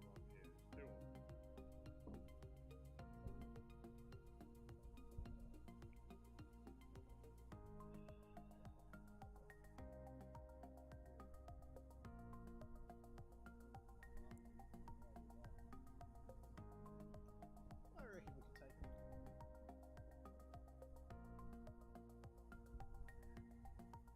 Well, whilst you're getting another view of the Iron Cove, we just go through the men's handicap single sculls from go up to 30 seconds. We've given you the names, and quite a big fill of 13 scullers on the program. You might wonder why the program had to take place, but it's very difficult for boat race officials to chase up the crews that race out there, particularly crew rowing, to get the names, because there are certain conditions that once you've won a particular event, you have to move up a class. And of course the classes used here are the classes that were used many years ago. Novice class. Then we have, I think, the maiden class. Do we have those? And the open class for men and women. So different classes. Intermediate is another one that's used, and of course in the New South Wales rowing classifications they're on grades.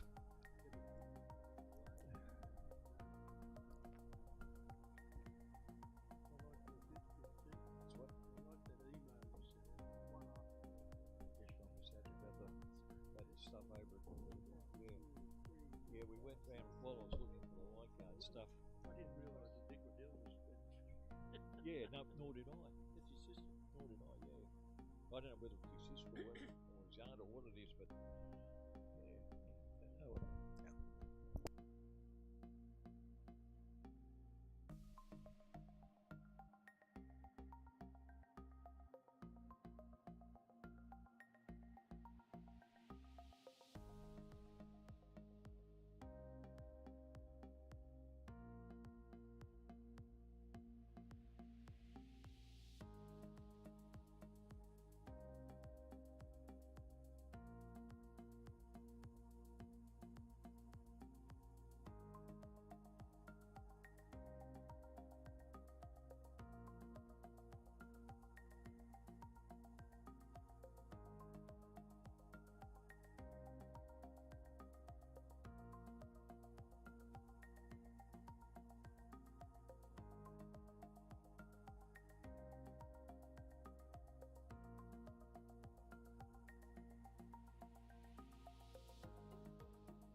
soon. Have a good one. Well, what a great sight, and it's I think yes, Liam James is following the race down. They're scattered over about 300 metres, and what a sight! You wouldn't know who was in front unless you had a telescopic lens, but a great sight. All these scullers coming down here, and not one in trouble. It's a great sight. Beautiful weather, wonderful water, and the sight of these 13 or 14 scullers coming down here, a magnificent sight. And with the boat race officials, no task necessary for the boat race officials. All these scullers steering a wonderful course as they move past the early part of the rod point over there. A good race going on both sides of the course here. We'll try to pick up, they're a little way away from us, but two scullers, you might be able to see them on the live stream. And two scullers starting to dominate over there. And it's hard to see any of the back markers moving up. We've had a few from the rear of the field. That would be the mainly the UTS scullers who started off at 30 seconds, making their way through the pack. We might have a chance here. I think one of them starting to make a move up. Could be in third place at the present moment, rapidly catching up and could row into second place. But in fact, he's got his rate up and doing extremely well out there.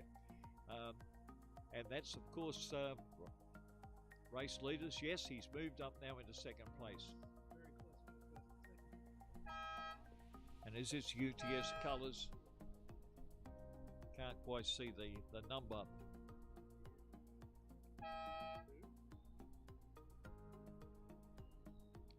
Three scullers have gone across. We'll try to bring you the judges' result as they move up. 7 scullers have been judged.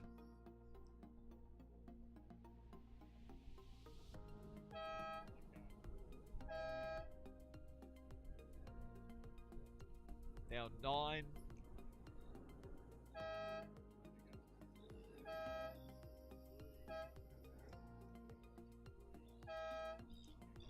12, and here comes the 13th sculler, the last one across the line, not carrying a number. Going to be hard to identify, but doing a great job from the back, one of the back markers, I think. Well, that's a terrific race, 13 scullers, and if you'd like to try your luck, there's still plenty of time, and it's all done by entries now, but you don't have to pay anything. That's the beautiful thing about this regatta. There are no entry fees, but a need to identify if you're going to turn up in a crew or as a sculler.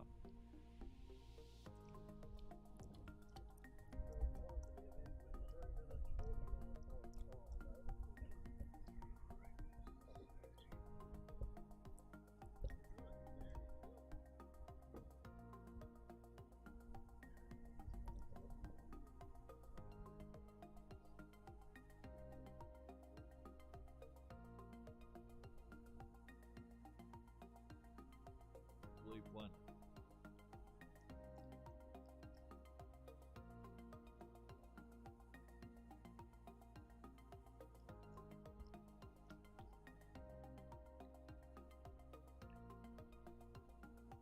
That could be Rebellion.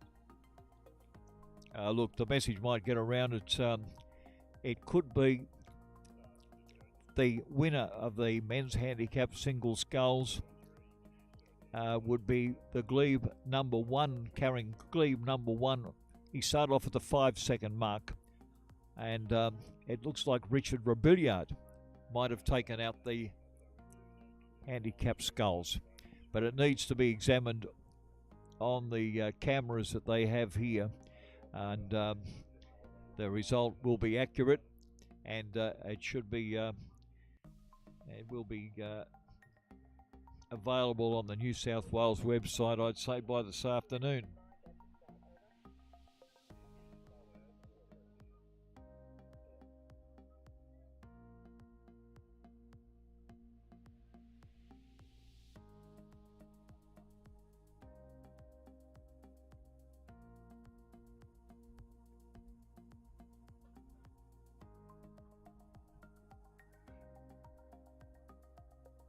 Oh, gee, that was close. Yeah. I don't know, Liam's trying to pick it up now. We've got a pelican, a large pelican on the course as the scullers return to their various clubs or places of launching. And the return,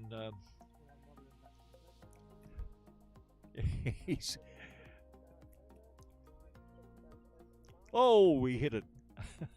Gee whiz, it got the shock of his life. One of the young scullers making their way back.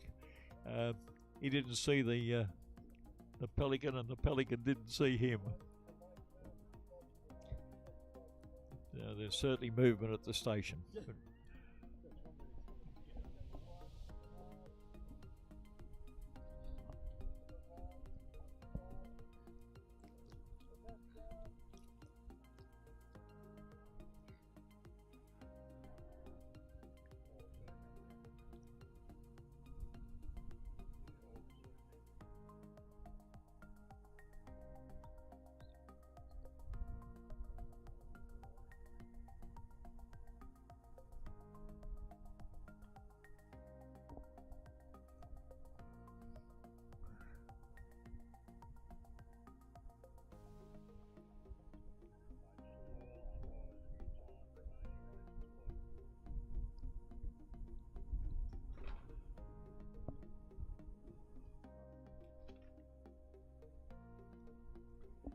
Well, the boat race officials certainly keeping the regatta running well to time. It's right on the spot of 11. And we've got to start in the men's intermediate quad scull.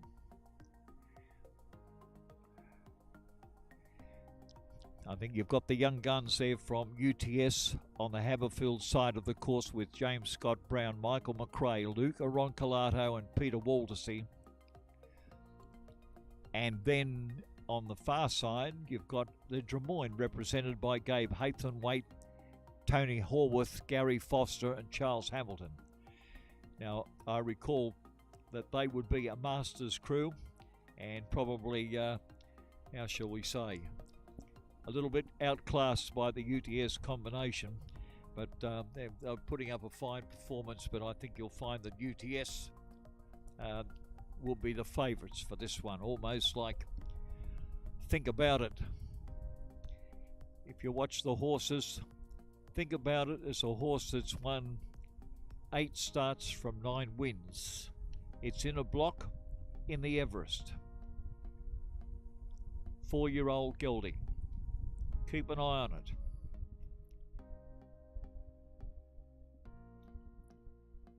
Think About It.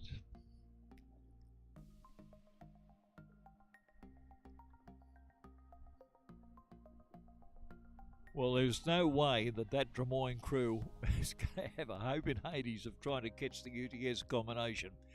And have a look at this. You've got 2 great lightweight state representatives in this. They've been champions and they're great people as well as that. James Scott Brown, Michael McRae also doubles as the commentator up at the International Regatta Centre now, and also Peter Waldersee, who fills a similar role, and Luca Roncolato in the mix. And true to form, these champions have now moved up about 12 lengths. The crowd's jumping up and down. A great performance in rowing from UTS.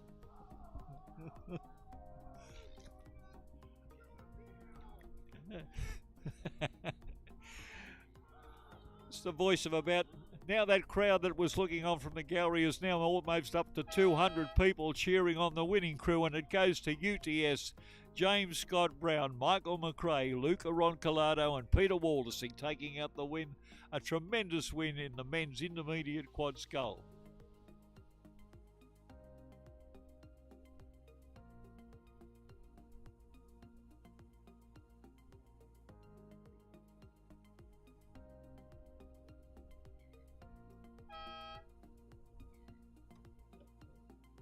Well, that's a good performance also from Drummoyne, a little way back, but obviously the much older crew and great competitors there from Drummoyne. And official now that UTS take the win. Drummoyne second in the men's intermediate quad scull.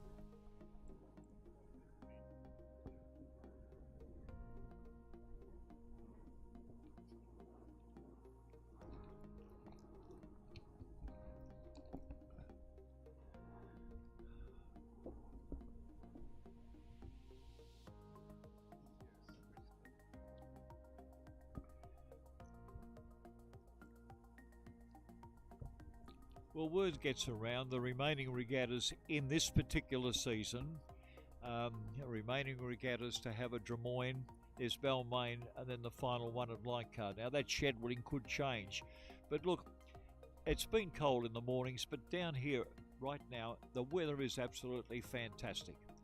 Water calm, and the forecasts have been for it to remain so for the next 3 or 4 weeks. If you can get a crew organised, you really thoroughly enjoy yourself. It's a Drummoyne Rowing Club that they have a great feast over there of food and hot coffee, and I think they might even have a bit of food there. But the venue is absolutely fantastic.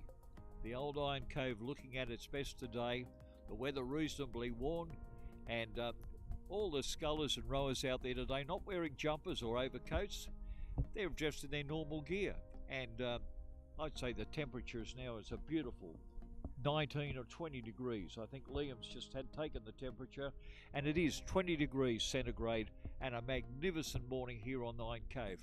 Don't miss out. Make sure you get your crew entry in, and if Sydney Rowing Club rowers are back from Henley, perhaps they'd like to make a trip round here on the Iron Cove.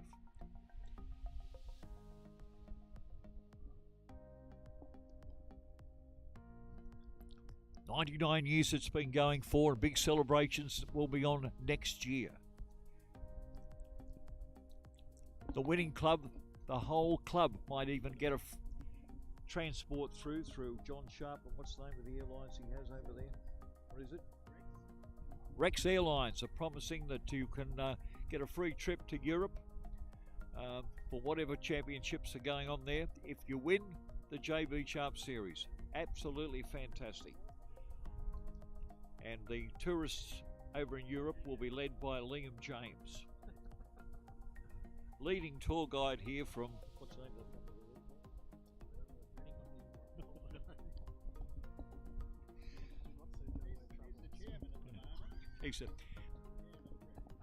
He's the chairman of the James Travel Company.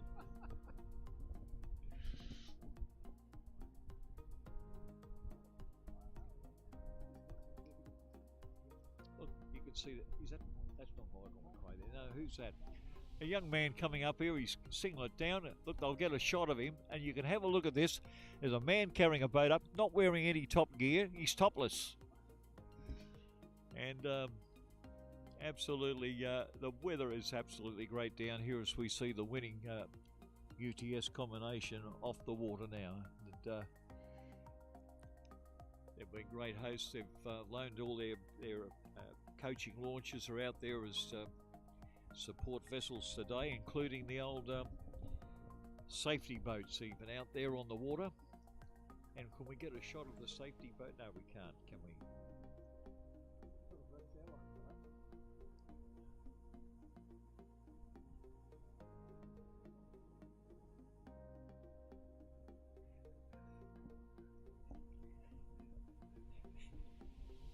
I shouldn't ask this question. Have you sorted out the license for that yet?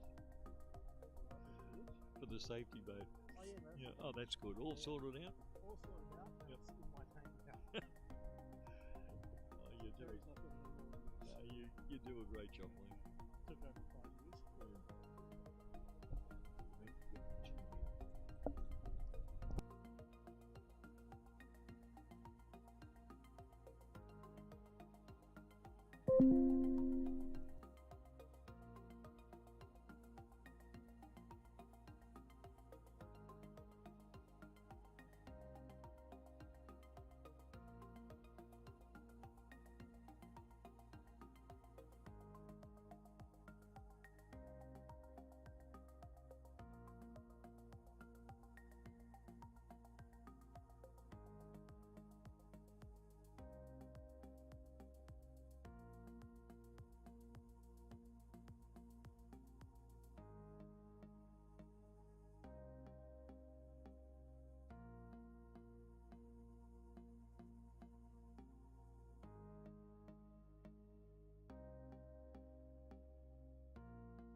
The next event on the program, the women's novice single scull, and 3 starters there, from 2 from the University of New South Wales, 1 from Abbotsford Rowing Club.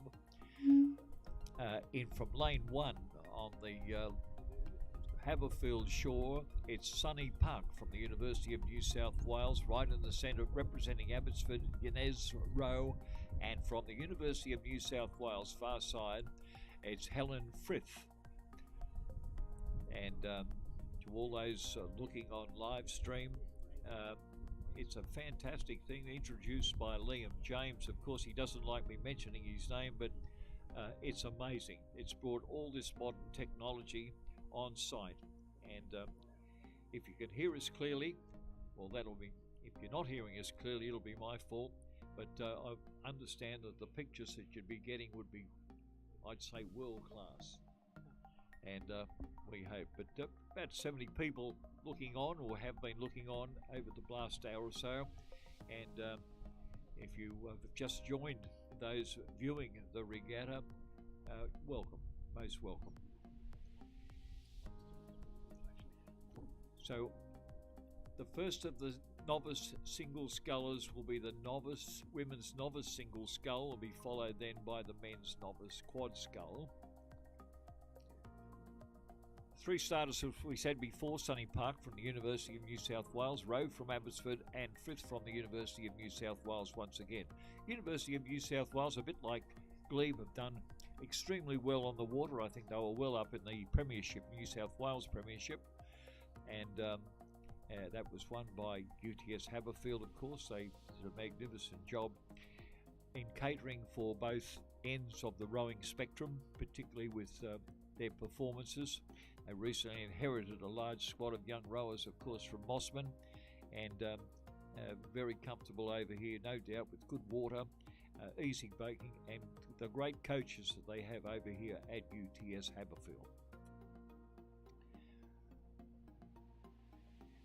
It's everyone knows, of course, the reputation that the elite clubs have. UTS Haberfield over here, because Sydney University, of course, the big producer of elite internationals.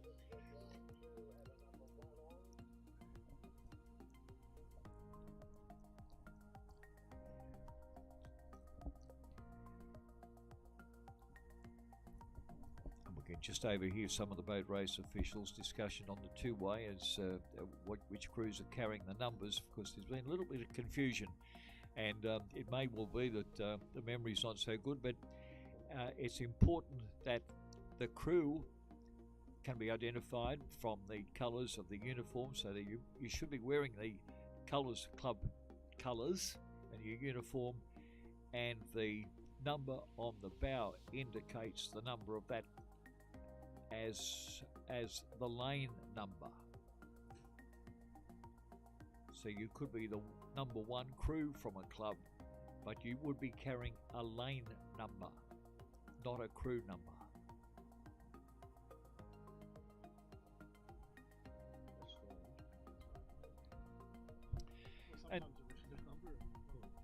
And that's been the case. It's been well done, but you should make sure that your bow on the boat, whether it's a crew boat or a single scull, is carrying the number of your lane that you have been assigned.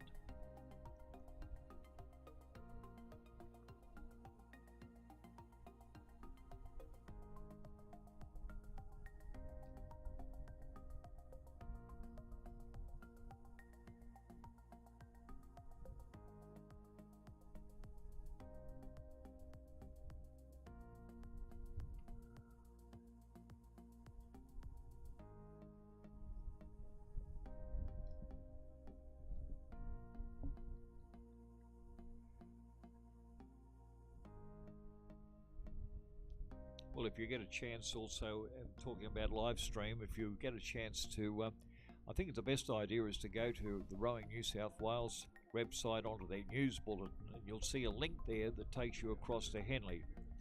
And it could be the final day. Yesterday they were talking about the semi-finals, of course, and the finals might be on this evening, and starting off around about, I think, about 7 o'clock at night. So 7 o'clock on a Sunday night. Great to watch the rowing over there. It's of a very high standard. It's the show of rowing shows. It's not the sort of normal gallery that you would see at a regatta here. It's a lot of more akin to a celebration of rowing over there on the Henley course. And for those who might be new to the sport, of course we've had great Henley champions over the years. I can know some of the Australian crews that have gone over there in past years have competed also at Henley. And I think the rules are you can't go competing as a country, you've got to compete as a club crew. And so we've had great results over the years. In recent years, of course, it's been mainly Sydney Rowing Club that have sent over several crews over there for competition. They've done reasonably well. And I think doing very well at this year has been the Sydney Rowing Club 8, but unfortunately got tossed over in the semi-finals by a crew from Thames Rowing Club. But if you get a chance to watch, it is a great and it's well presented. I don't know whether I thought I heard an Australian voice on the commentary team over there, and it made it very clear. And of course, great photography.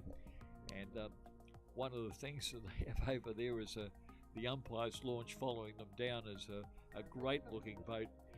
I don't know who's in the boat apart from the clerk of the course or whatever, but there seems to be about a team of about 8 or 9 people, all spectators, not doing anything other than being taken down in this magnificent boat that runs along the course.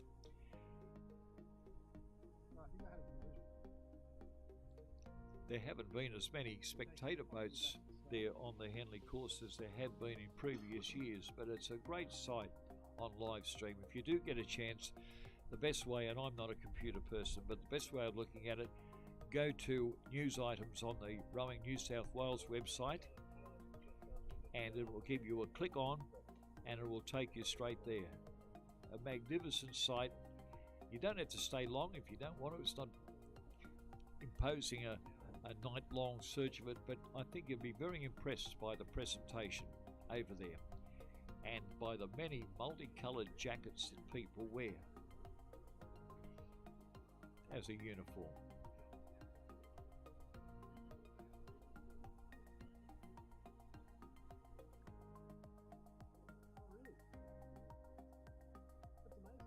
I think the last major competitor over there in single sculls at Henley was in fact Stuart Mackenzie.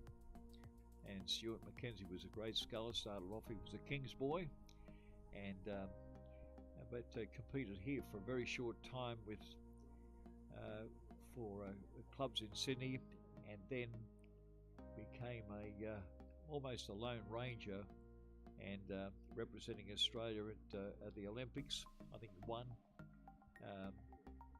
caught a bug, wasn't able to make the next one, but I think the greatest performance was at the 1956 Olympic Games down in Melbourne, where he came second to the great sculler Ivanov, a man who won at least six of the Pineapple Cups, which were the award for winning the handicap or winning the sculling race over there. The chalice, yes. Someone called them the goblets. That's what they were called, the goblets.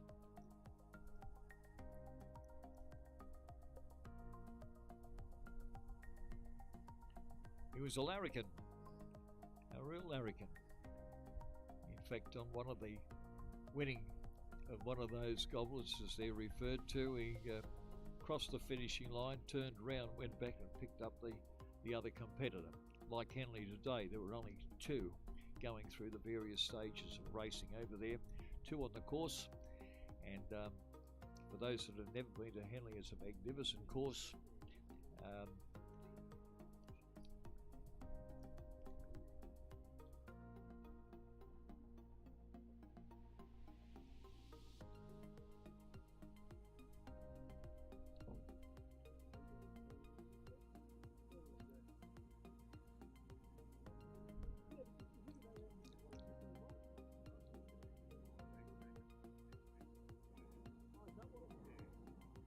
I don't know.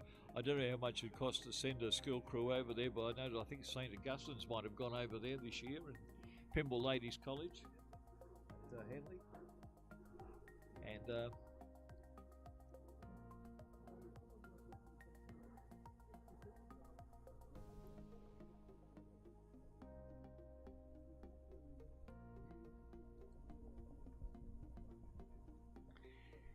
by the way, when I mentioned before jokingly that the winners of the overall point score at the 100th year for the JB Sharp would be getting Rex Airline sponsorship to go to Europe, I was only joking.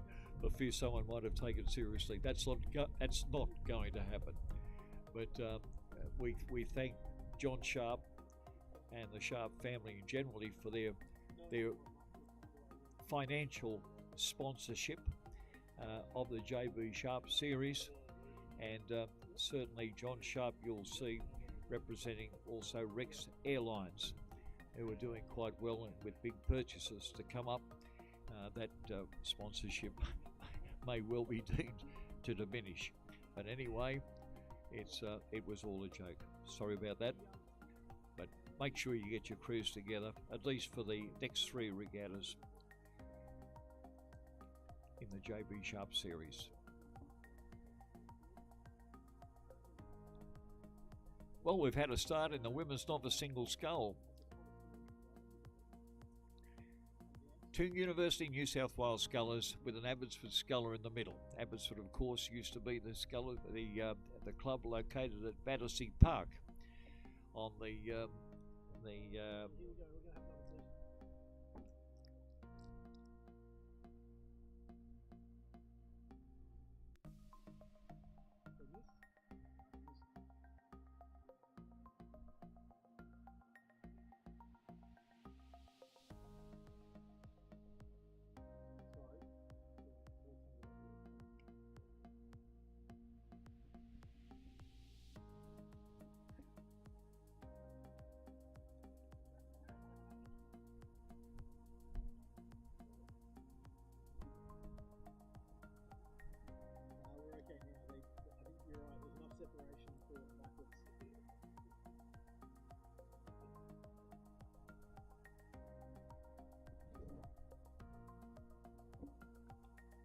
Yeah, women's novice.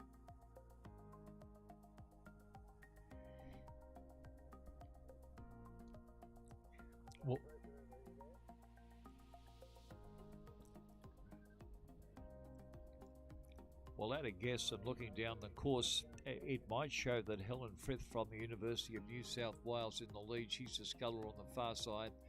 Close racing out there between the 3 scullers. The sculler right in the centre could be seen to be in second place. That would be Rowe from Abbotsford. And then back in third place, that would mean Sunny Park from the University of New South Wales on this side of the course. A little way back. But as we see now, the scullers on the far side of the course starting to come together. The boat race officials have spent some time down there on that far side, on the Rod Island side of the course, keeping them separate. But now you can see the separation between the sculler leading down there, which could be coming from the University of New South Wales, and I think that's the pale blue of Abbotsford Row back in second place at this stage of the game. But a good race coming from these women novice single scullers. And in this category, never faced a starter before. Or they may have in this series, but have never won the event before.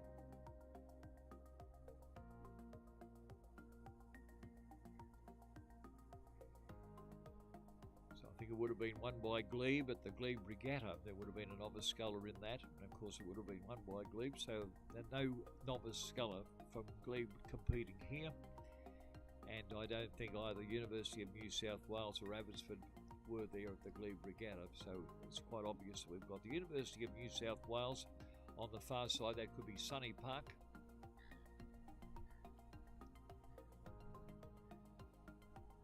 Or the pale blue of Abbotsford. Hard to see from here. It's on the screen, so it's hard to tell.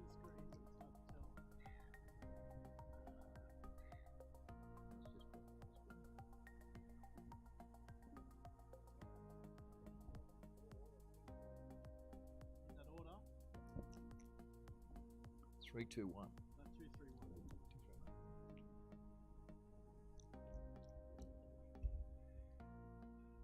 Well, that makes it Inez Rowe.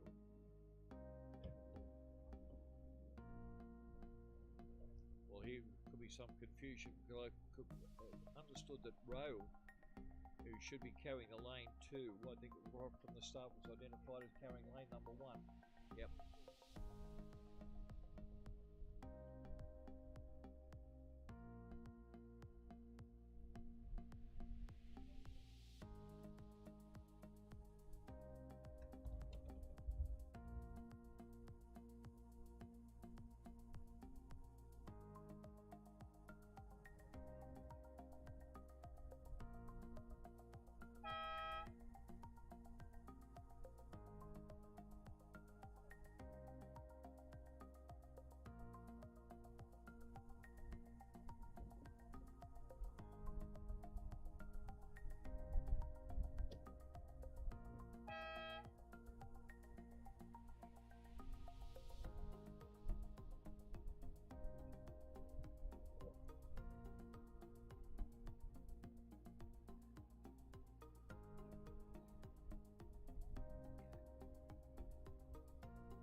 Well, the third sculler across the line, carrying lane number 1, would be the University of New South Wales, Sunny Park.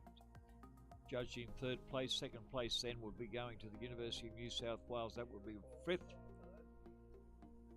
And the winning sculler would be Inez Rowe from Abbotsford. That's right. Okay, so Rowe will be coming over from Abbotsford to collect the medal for the women's novice single scull.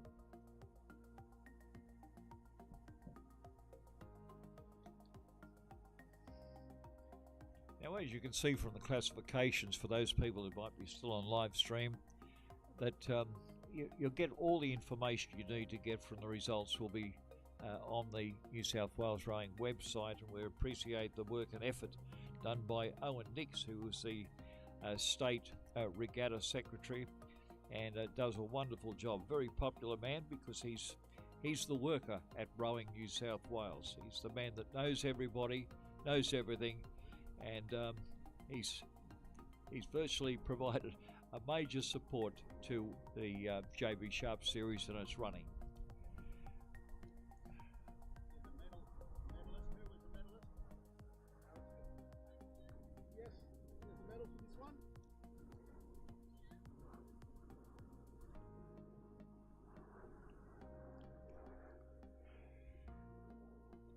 Well, a young lady coming in for the medal now is Inez Rowe from Abbotsford.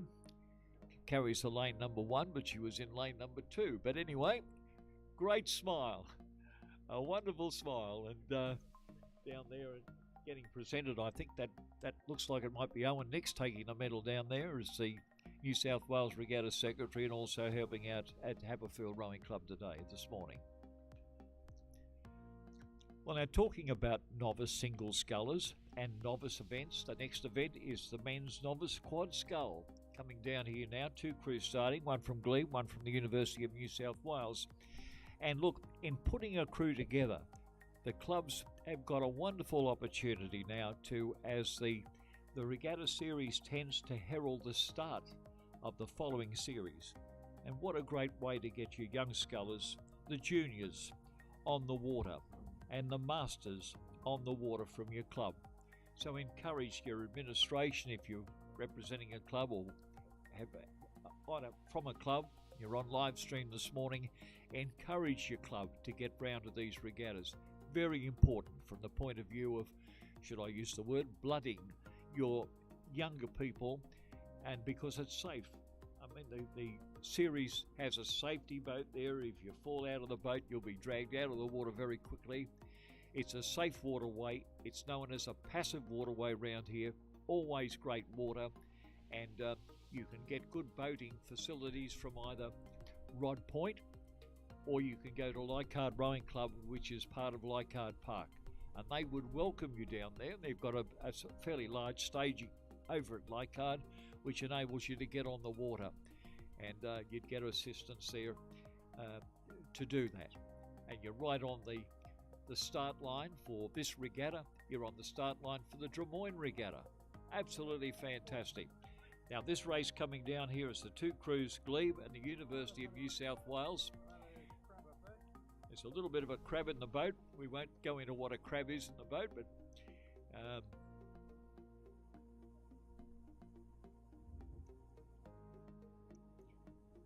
these are young people who they possibly are racing for a very first time, or have been unsuccessful at the start of their careers to date. And now we have a winner coming up here, and a lot of enthusiasm and a well-coached crew coming down here.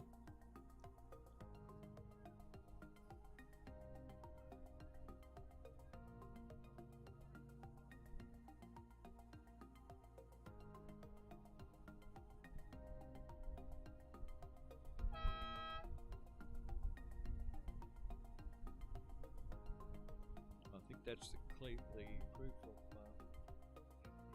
that's for University of New South Wales, combination of Robbie Island, it's from Bansell, Marcus Black, and Eskil Zachrison. I think we might have seen a couple of them competing in the sculls. So they are young, coached by Chris Burns. And Chris, you've done a great job. You're the coach over there at University of New South Wales, and you've got them voted and on the course, and you've been very successful.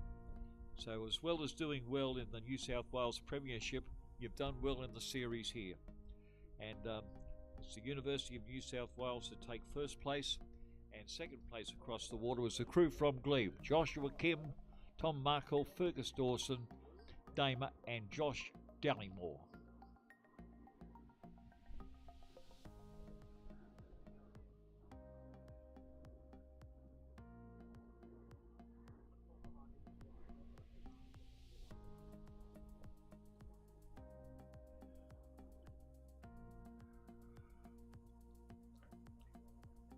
Well, the next series of races starts off with the men's novice quad scull. With the women's open double scull, broken up into two divisions. Leichhardt Abbotsford, Glebe, and UTS Haberfield represented in the first division, and Mossman, Abbotsford, and UTS in the second division.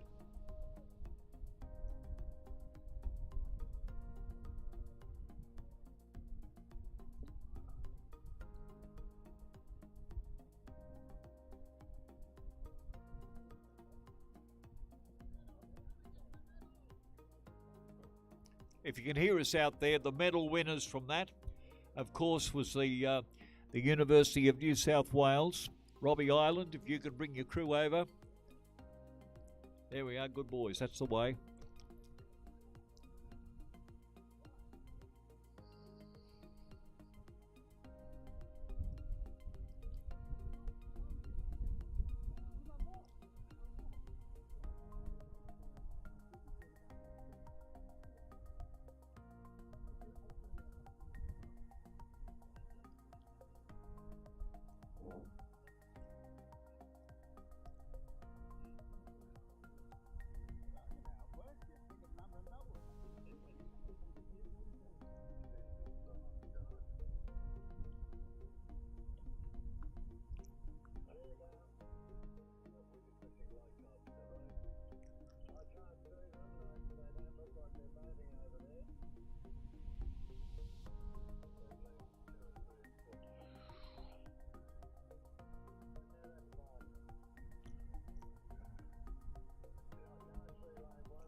is a great side getting on the water. The last race on today's program is the Men's Open 8.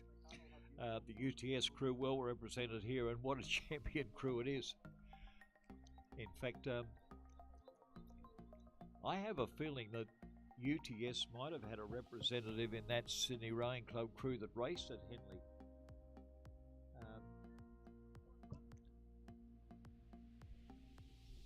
Yesterday's, I'm pretty sure that, but anyway, a very well uniformed crew going out. I guess we picked that up on the live stream that you can see them now. They're all out in Mexican hats. I'm not quite sure the significance of that. But anyway, a great sight. They're the only crew racing in the Men's Open 8, and they're out there.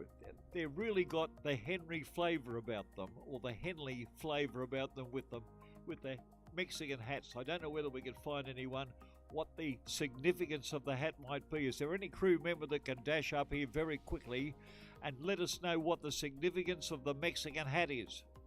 Here he comes. Here he is. Quick. Oh, he's going to tell us what the significance is. Into the microphone. Oh, yes. It's our friend Paddy's birthday, and because he's originally from Mexico, we're all wearing sombreros. Oh, good on you. Mr. Wallerson giving us the information, and he goes down there to join the crew. And what a magnificent sight it is.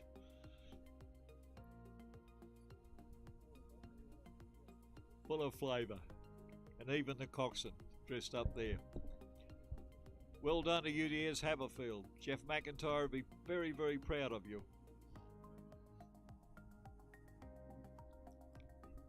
And in the meantime, while the Men's Open 8, the UTS crew are making their way up to the start, we do have the next event, which is the Women's Open Double Scull, is running. So be careful, boys, on the way up there. You've got some Women Open Double Scullers on their way down there, and they might be hugging that shore.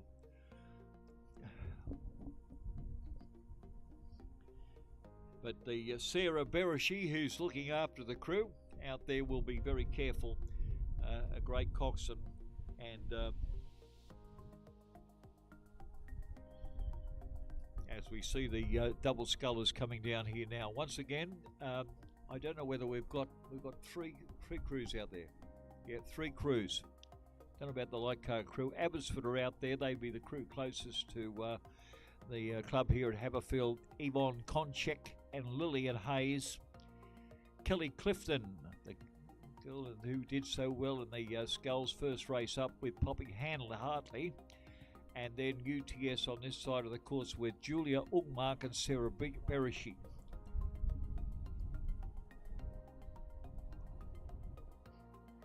Well, this Sarah is supposed to be down as the coxswain for the Men's Open 8. We'll assume that she's going to do a remarkable trip return. And Julia Ungmark, a name now familiar with UTS Haberfield, great coaching and great competitors in the Ungmark family. Have been now for many years Australian coaching representation by mum and dad, and a great team. Great coaches now with UTS Haberfield.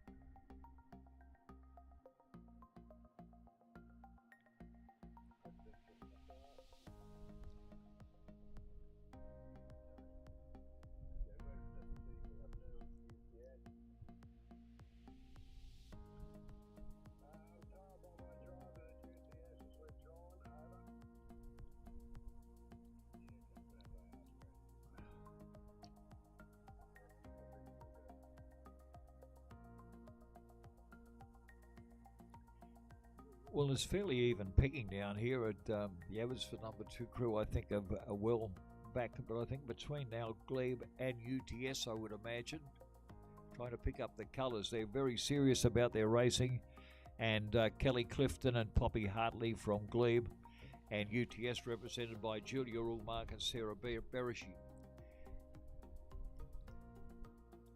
Now they're neck and neck, only about a canvas separates the 2 crews. One of the close races of today's program. They come down with about 100 metres still to go, 150 metres still to go. And by this is close racing on this side of the course, and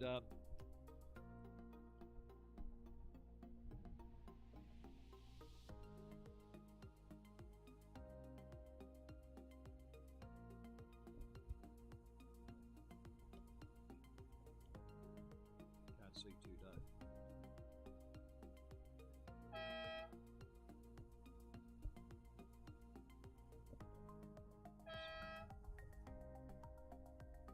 So you had Glebe, lane 3. Is that 4? Lane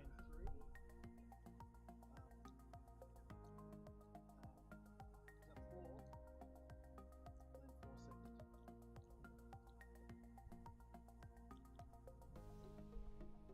second. Well, it's amazing. But Kelly Clifton, she's had a great run today at this program, and Kelly Clifton and Poppy Hartley taking out the win in the Women's Open Double Scull. That's the first division, and the medals go to both divisions, but they took out the win from Glebe. Second place would go to the UTS combination, Julia Ulmark and Sarah Barashi. No, I think there might be a replacement for Sarah, but anyway. And third place would go to Yvonne Konchek and Lillian Hayes.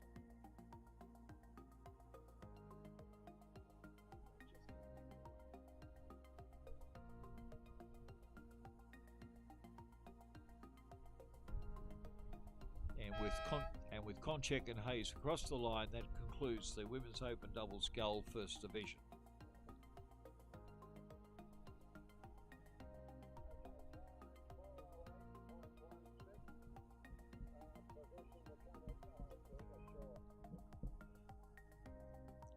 .08.16 the time for the Women's Open Double Scull Division 1, and so for comparison we'll be able to shortly hear the time for the Women's Open Double Scull Division 2.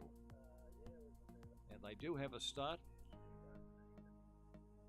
I think there's only 2 starters here, with Mossman Rowing Club closest to Haberfield. That's with Lisa Marshall and Sally Maspero. And from Abbotsford on the far side with Catherine Nato and Adriana Guthrie. And UTS, I believe, have withdrawn.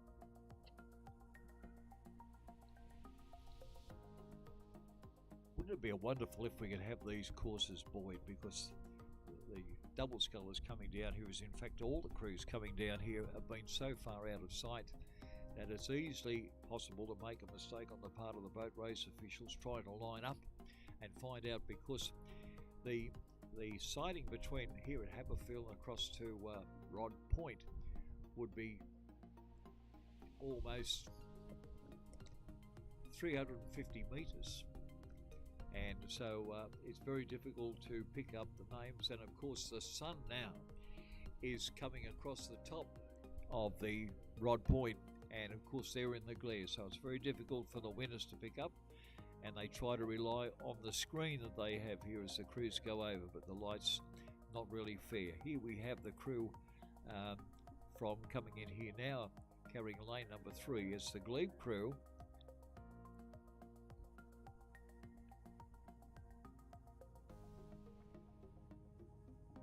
Kelly Clifton and Poppy Hartley ready to receive their trophies. Have we got the trophy there for them? They've just arrived at the pontoon.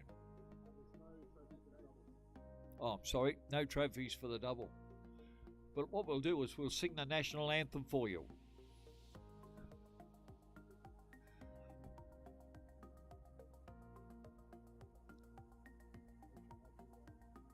There we go. Congratulations, ladies. Which one is Kelly Clifton? Well done in the sculls.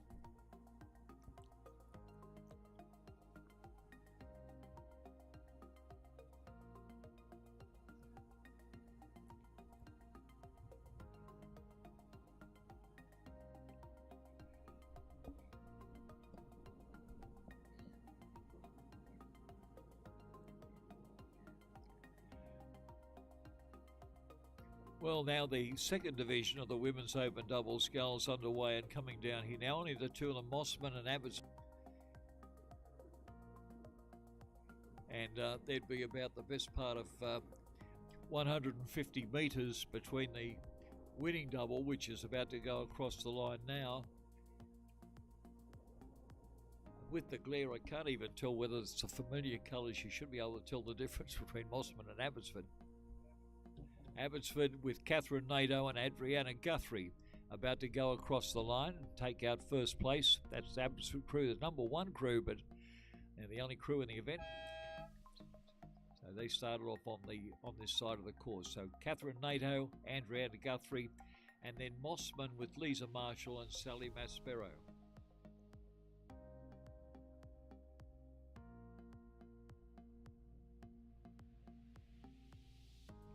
And look, even so far behind, these young scullers like Marshall and Maspero from Mossman are remarkable. Their timing's good. They look great on the water. And it looks like they're carrying their training row where there's very slow around the back turn and then coming back up to the slide again. So a mix of styles there that we see. I don't know whether Mossman are trying that, but it's worked well with UTS Haberfield in their training rows, and they're a very successful club here. But Mossman, Lisa Marshall, long way for them to travel. Sally Maspero, and well done. Second place in the Women's Open Double Scull. And you got the points. Now the last event coming down here is really a display of good rowing coming from the Men's Open 8. Race number 18, scheduled to start 11:50, and right on time they got away. And this is the crew of some big names from UTS Haberfield. And having a show 8 is not unknown. It happened yesterday with one of the crews rowing over the Henley course as the lone crew. Admittedly, they weren't racing at race pace because they're the only crew in the event, but it did look good. And it was a great display of elite rowing at its best. And here we have the Men's Open 8, the crew from UTS, Michael McRae, James Scott Brown, Harry Birchmore, Peter Waldersee, who was the man who announced why they're wearing the caps today, Patrick Burke, Marcus Delamata, and Henry Blackwell and Luca Roncolato.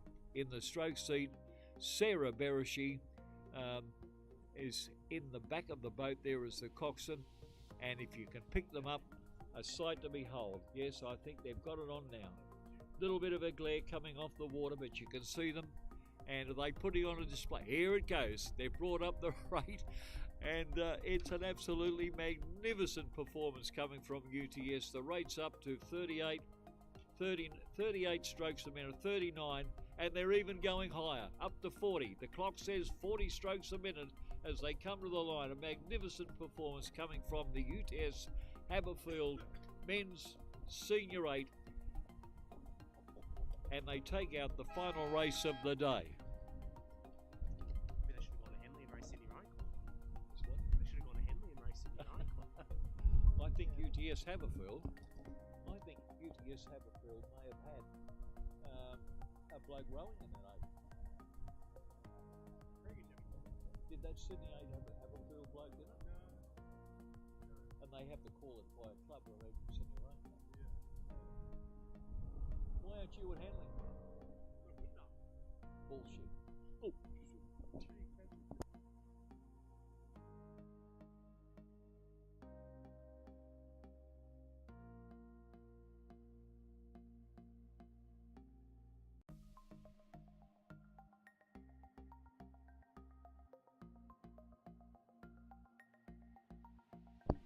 Well, we do hope you've enjoyed the live stream today, and it's a great race. We'll see you all at the Des Moines Regatta on in a fortnight's time. And look, on a serious note, if you can get and encourage other crews, the weather's great today. It's absolutely fabulous day. Best of luck.